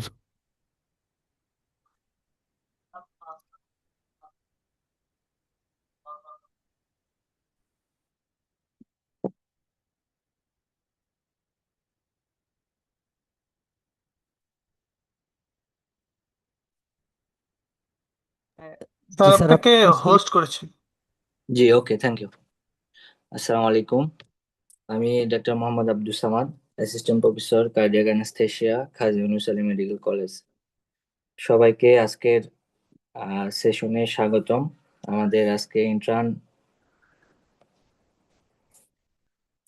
শেষ হয়ে তারপরে what next after the internship and career সুজন সেশন, তার অংশ হিসেবে আমি অ্যানাস্থেশিয়াকে রিপ্রেজেন্ট করব আজকে, যে career in anaesthesiology in Bangladesh perspective and abroad.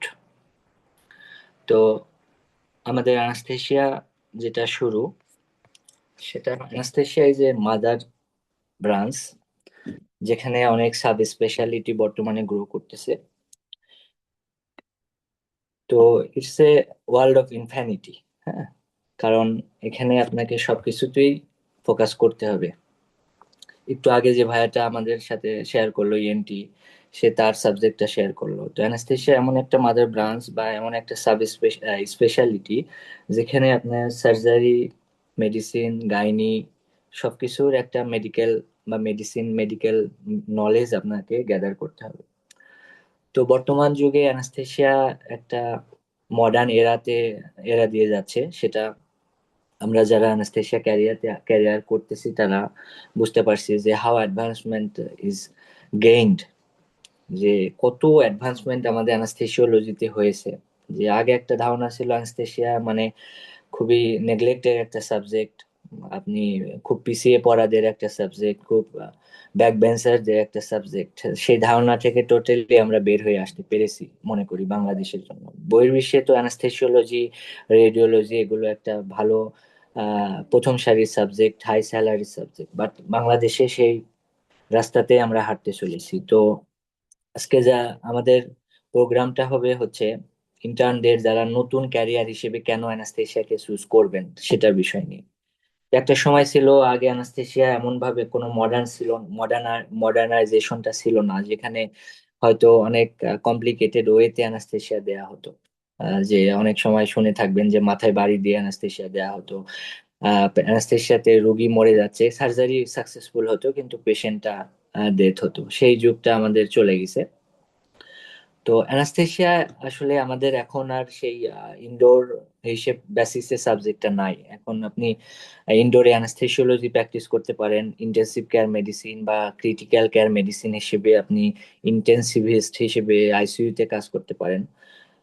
Outdoor চেম্বারে বর্তমানে হচ্ছে পেইন মেডিসিন হিসেবে বেশ ভালো জনপ্রিয়তা পাচ্ছে, সেই হিসেবে আপনাকে অ্যানাস্থেশিয়া চুজ করতে পারবেন। প্যালিয়েটিভ মেডিসিন বিএসএমইউ এর আন্ডারে এবার থেকে রেসিডেন্সি কোর্স চালু হয়েছে। ইমার্জেন্সি মেডিসিনে আপনি ক্যারিয়ার করতে পারবেন, সেখানে আমাদের বেশ কিছু ডিগ্রি আছে যেগুলো বহির্বিশ্বের মানে UK royal college of anaesthetist অথবা royal college of emergency medicine থেকে আসতে হয় আর কি। তো আমি বলবো এটা একটা ভার্সেটাইল সাবজেক্ট। আহ, উম, যারা হচ্ছে চ্যালেঞ্জ নিতে পছন্দ করেন, যারা কুইক ডিসিশন মেকার হতে পছন্দ করেন, তাদের জন্য এটা খুবই ভালো একটা সাবজেক্ট। আর তার থেকে বড় কথা হচ্ছে যারা খুব স্বল্প সময়ে যদি আপনি কনসালটেন্ট হিসেবে আসতে চান, সেটা খুব ভালোভাবে আপনি নন রেসিডেন্সি কোর্স অথবা ডিপ্লোমা 2 বছরের কোর্স সম্পূর্ণ করে যে কোনো সরকারি বেসরকারি জায়গায় কনসালটেন্সি পোস্ট পেতে পারেন। এটা একটা অপশন। আর আমাদের পোস্ট গ্রাজুয়েশন অপশন যেটা বাংলাদেশে এফসিপিএস, এমডি, এমসিপিএস এবং ডিএ। তো যেমন হচ্ছে আমাদের এটা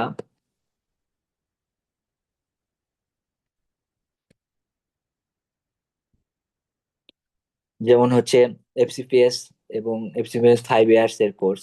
আর এমসিপিএস টা আসলে একটু আগে যে ভাইটা বললো একই রকম, সব সাবজেক্টের জন্য সমান, যে আপনাকে 2 ইয়ার্স ট্রেনিং থাকলেই হবে বিসিপিএস রিকগনাইজড ইনস্টিটিউশনে।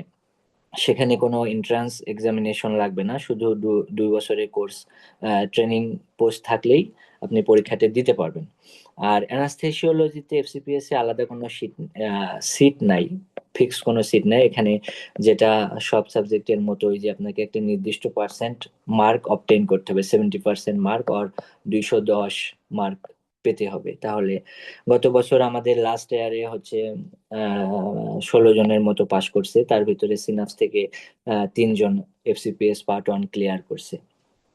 আর এমডিডিএ হচ্ছে রেসিডেন্সি কোর্স, যেটা বাংলাদেশ মেডিকেল ইউনিভার্সিটির আন্ডারে হয়ে থাকে। এখানে অ্যানাস্থেটিক কোনো কোর নলেজ লাগে না, এখানে আপনি সার্জারি ফ্যাকাল্টির আন্ডারে পরীক্ষাটা হয়ে থাকে। মানে আপনি যে গাইনিতে যে সাবজেক্ট যে প্রশ্ন দিয়ে পরীক্ষা দিবেন, আপনি সেই সব প্রশ্ন নিয়ে একই প্রশ্ন নিয়ে এই এমডি এবং ডিএ পরীক্ষাটা দিতে হবে আপনাকে। এখানে কোর অ্যানাস্থেটিক নলেজ লাগবে না, কিন্তু এফসিপিএস যখন আপনি পার্ট 1-এ যাবেন তখন আপনাকে কোর অ্যানাস্থেটিক নলেজ জেনে পাশ করে আসতে হবে। মানে কোশ্চেন গুলো হয় অ্যানাস্থেশিয়া রিলেটেড, এটা অপশন। আর আরেকটা অপশন হচ্ছে যে ডিপ্লোমা, যেটা আমি প্রথমে বললাম যে খুব অল্প সময়ের মাধ্যমে আপনি একটা পোস্ট গ্রাজুয়েশনে চান্স পাওয়া তুলনামূলক অন্যান্য সাবজেক্ট থেকে ইজি, কারণ এখানে একটা হিউজ পরিমাণে সিট অ্যাভেলেবিলিটি আছে। মানে আপনি ডিএ তে অনেক সিট পাবেন, এমডি তেও বেশ সিট আছে, যেটা অন্য সাবজেক্টের তুলনায় একটু বেশি। এই হিসেব করলে আপনি তুলনামূলক একটু সহজ উপায়ে এন্ট্রান্স পরীক্ষাটা পাশ করে যেতে পারেন। যদিও বর্তমানে কোনো সাবজেক্টে চান্স পাওয়া এত ইজি না, কিন্তু তুলনামূলকভাবে সিট সংখ্যা বেশি, এই জন্য আপনি সহজে একটু চান্স পেতে পারেন। আপনি যদি বাইরের দেশের কোনো পরীক্ষাগুলো দিতে চান, যেমন এফআরসিএ, রয়্যাল কলেজ অফ অ্যানেস্থেটিস্ট যে পরীক্ষাটা হয় এফআরসিএ, আপনি যদি খুব ইমার্জেন্সি মেডিসিনে ক্যারিয়ার করতে চান এমআরকেম, পেইন মেডিসিনে ইডিপিএম মানে European diploma in pain medicine, আর একটা আপনি যদি European diploma intensive care and anaesthesia and European diploma in intensive care, এই দুইটাতেও বহির্বিশ্বে এর বর্তমানে খুব ভ্যালু আছে। আপনি ইউএস এর একটা ডাটাতে দেখতে পাবেন যে অ্যানাস্থেশিয়াতে সম্ভবত এখন র্যাঙ্কিং স্যালারির দিক থেকে 5th পজিশনে আছে। হ্যাঁ, বাৎসরিক যে স্যালারি র্যাঙ্কিং হয় অ্যানাস্থেশিয়ার, ইউএস এর একটা ডাটা লাস্ট হচ্ছে 5th পজিশনে আমাদের অ্যানাস্থেশিয়াটা আছে বর্তমানে। তো সেই হিসেব করলে আপনি অ্যানাস্থেশিয়াটা চয়েস করতে পারেন, এটা একটা অপশন। আর আমাদের সিনাপস একাডেমিতে আমরা যেভাবে সাজিয়েছি যে কি কি ব্যাচ আছে আমাদের, হ্যাঁ, এটা যদি আমরা ধরি, তো এখানে আমাদের দুইটা ব্যাচ অ্যাভেলেবেল আছে বর্তমানে। একটা হচ্ছে intensive care long batch, intensive care long batch, আর হচ্ছে এক্সাম ব্যাচ। তো যারা প্রথম করবেন তাদের জন্য ইন্টেন্সিভ কেয়ার লং ব্যাচ এটা এটা একটু ফ্রুটফুল হবে, কারণ 6 মাস বা 1 বছর প্রিপারেশনের জন্য আপনি পুরা প্রিপারেশনটা এভাবে গুছিয়ে নিতে পারবেন। এখন অনলাইনে যেহেতু আমাদের ক্লাস হয়, আপনি সময় মতো আপনি ক্লাস করে নিতে পারবেন। সেই ক্লাসটা নিতে আপনার সময় মতো ক্লাস করে নিতে পারবেন। এক্ষেত্রে আপনি কিছু বেসিক শীট পাবেন, যেটা অ্যানাটমি, ফিজিওলজি, বায়োকেমিস্ট্রি এর আন্ডারে। হ্যাঁ, এই হচ্ছে আমাদের ব্যাস ওভারভিউ। আর যেটা রেসিডেন্সি নন রেসিডেন্সি তো সিলেবাস বললাম, যেটা সার্জারি ফ্যাকাল্টির আন্ডারে হয়ে থাকে। আর যদি আপনি ফেলোশিপ প্রোগ্রামে আসেন, তাহলে সেক্ষেত্রে আপনার 3টা পেপারে আমাদের পরীক্ষাগুলো হয়ে থাকে। একটা হচ্ছে পেপার ওয়ানে অ্যানাটমি এবং প্যাথোলজি থাকে, পেপার 2 এর ভিতরে ফিজিওলজি অ্যান্ড বায়োকেমিস্ট্রিটা থাকে, পেপার 3 ফার্মাকোলজি অ্যান্ড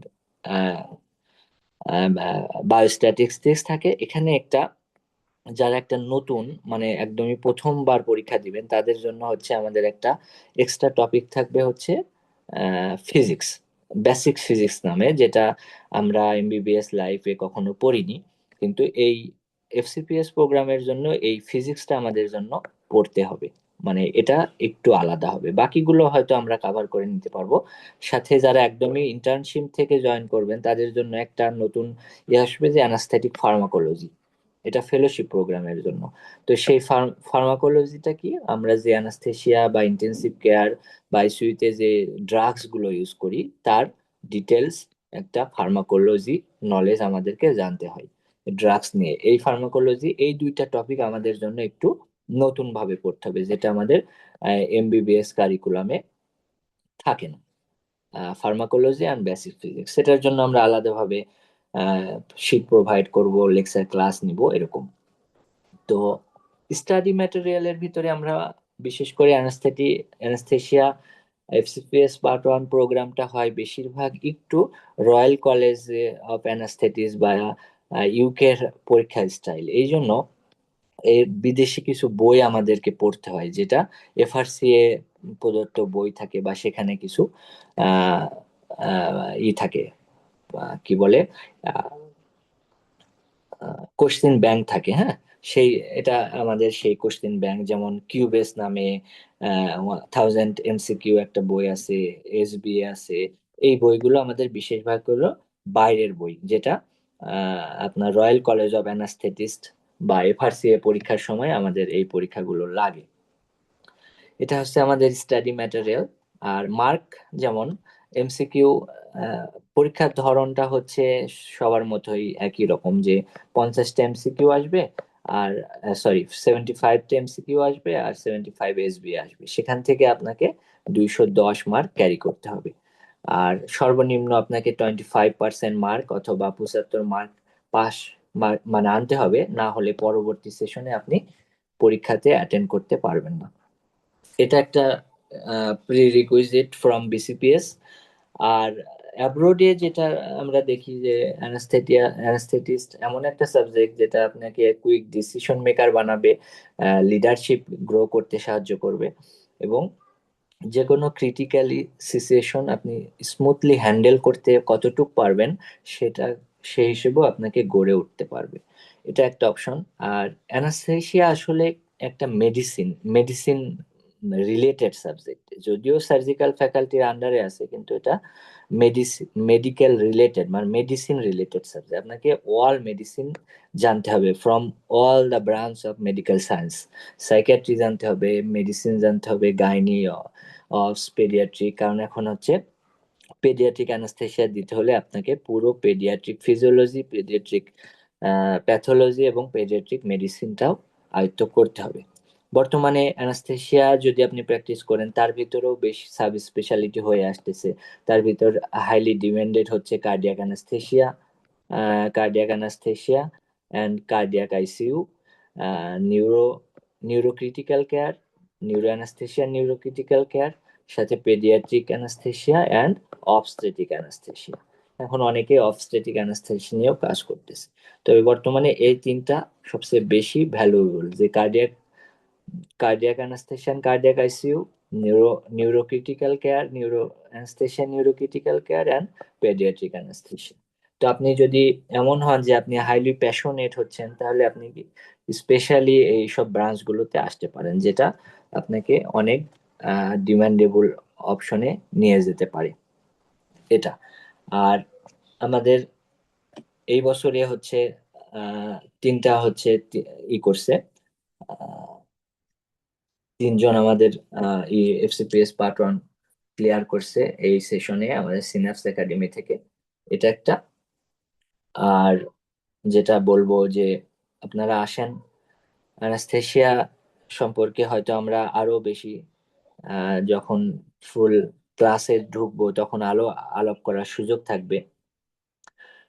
তো আমি মনে করব ইয়াং এনার্জেটিক এর জন্য অ্যানাস্থেসিয়া সাবজেক্টটা খুবই ভালো। স্বল্প সময়ে ক্যারিয়ার গ্রো করতে পারবেন, চেম্বার চাইলে চেম্বার করতে পারবেন, নিজেকে ইন্টেন্সিভিস্ট হিসেবে দেখতে চাইলে সেটা পারবেন। এটা আপনার মাল্টিপুল বা ভার্সেটাইল স্কোপ আছে, এখানে যে কোনো জায়গায় আপনি প্র্যাকটিসটা করতে পারবেন। সেই হিসেব করলে anaesthesia after internship is a very good choice, I think. এই হচ্ছে আমার শেয়ার, মানে মোটামুটি আমাদের এই শেয়ার। এরপরে যদি আপনাদের নেক্সট কোনো প্রশ্ন থাকে, কোনো অ্যানাস্থেসিয়া রিলেটেড, 5 মিনিট নেক্সট যে জানতে চাচ্ছেন, যে অ্যানাস্থেসিয়া সম্পর্কে কোনো প্রশ্ন বুঝতে পারছেন না, কারো যদি থাকে সেটা আমাদের কাছে করতে পারেন।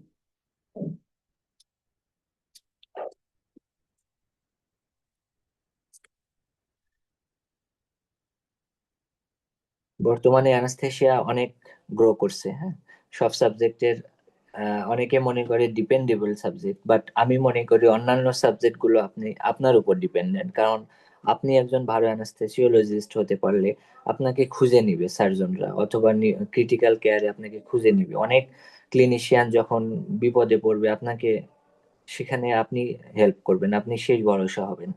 কারণ ইন্টেন্সিভ কেয়ারে আপনার উপরে তো আর কেউ নাই, শেষ পর্যায়ে আপনাকে হ্যান্ডেল করতে হবে ক্রিটিক্যালি ইল পেশেন্ট। তারপরে হচ্ছে লিডারশিপ গ্রোয়িং, আর্লি এস্টাবলিশমেন্ট, এগুলোর দিক থেকে চিন্তা করলে অ্যানাস্থেসিয়া অনেক ভালো হবে আর কি। হ্যাঁ, অ্যানাস্থেসিয়া হিসেবে আপনি যদি দেশের বাইরে যেতে চান, তাহলে সেক্ষেত্রে আপনাকে অনেকগুলো অপশন পাথওয়ে আছে। বর্তমানে অন্যান্য সাবজেক্টের তুলনায় অ্যানাস্থেসিয়ার পাথওয়েটা ইজি আছে এখনো। যেমন আপনি ধরেন এমআরসিপি করলেন, এমআরসিএস করলেন, বা পেডিয়াট্রিকে অবস্টেট্রিক করলেন, এগুলো করার পরেও কি জব ভ্যাকেন্সিটা এখন অনেক তুলনামূলক কম। কিন্তু আপনি যদি এমআরকেএম করতেছেন, membership in royal college of emergency medicine, অথবা European diploma in intensive care, অথবা European diploma in pain medicine, এগুলো করেন, তাহলে দেখেন কি বহির্বিশ্বে এগুলোর সিট এখনো ভ্যাকেন্ট। কারণ অ্যানাস্থেশিয়া ডাক্তারের সংখ্যা তুলনামূলক কম বাইরে, এখনো জব পাওয়ার পসিবিলিটি অনেক বেশি। বাংলাদেশ থেকেও প্রতি বছরই ইডিপিএম কমপ্লিট করতেছে, ইডিয়া কমপ্লিট করতেছে, অথবা বর্তমানে গত এই সেশনে 2জন আমাদের সিনিয়র এফআরসিএ কমপ্লিট করছে, যারা অলরেডি এখন রয়্যাল কলেজ অফ অ্যানাস্থেশিয়াতে অথবা এনএসএস এ বর্তমানে জব করতেছে, অথবা বিভিন্ন ফেলোশিপের প্রোগ্রামে আছে। সেই হিসেব করলে আপনি আহ অন্যান্য সাবজেক্টের তুলনায় বিদেশে সেটেল হওয়ার সম্ভাবনা এখনো এখন পর্যন্ত এর রেটটা অনেক ভালো আমি মনে করি। জি, থ্যাংক ইউ তনয় সাহা, আপনার কোশ্চেনটা করার জন্য। আমি মনে করি এখনো এর ফ্লোরটা ওপেন আছে।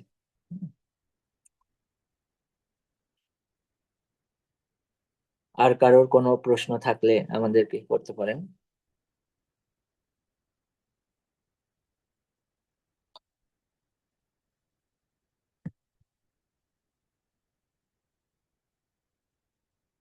আচ্ছা, হয়তো আর কারোর কোনো প্রশ্ন নেই।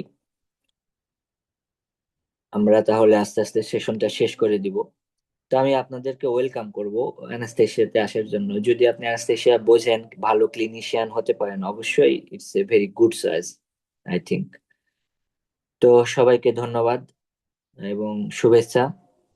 আমাদের বর্তমানে ইন্টেনসিভ কেয়ার লং বেসে মাহে রমজান উপলক্ষে সার্চ চলতেছে, আপনারা চাইলে সেখানে অ্যাড হতে পারেন। সে বিষয়ে আপনাদের রিপ্রেজেন্টেটিভরা আপনাদের সাথে যোগাযোগ করবে যদি ইন্টারেস্টেড হন আর কি। তো সবাইকে শুভকামনা এবং অ্যানাস্থেশিয়াতে ওয়েলকাম দিয়ে আমি আমার এই ছোট সেশনটা শেষ করতে যাচ্ছি। সবাইকে ধন্যবাদ, ভালো থাকবেন, আসসালামু আলাইকুম।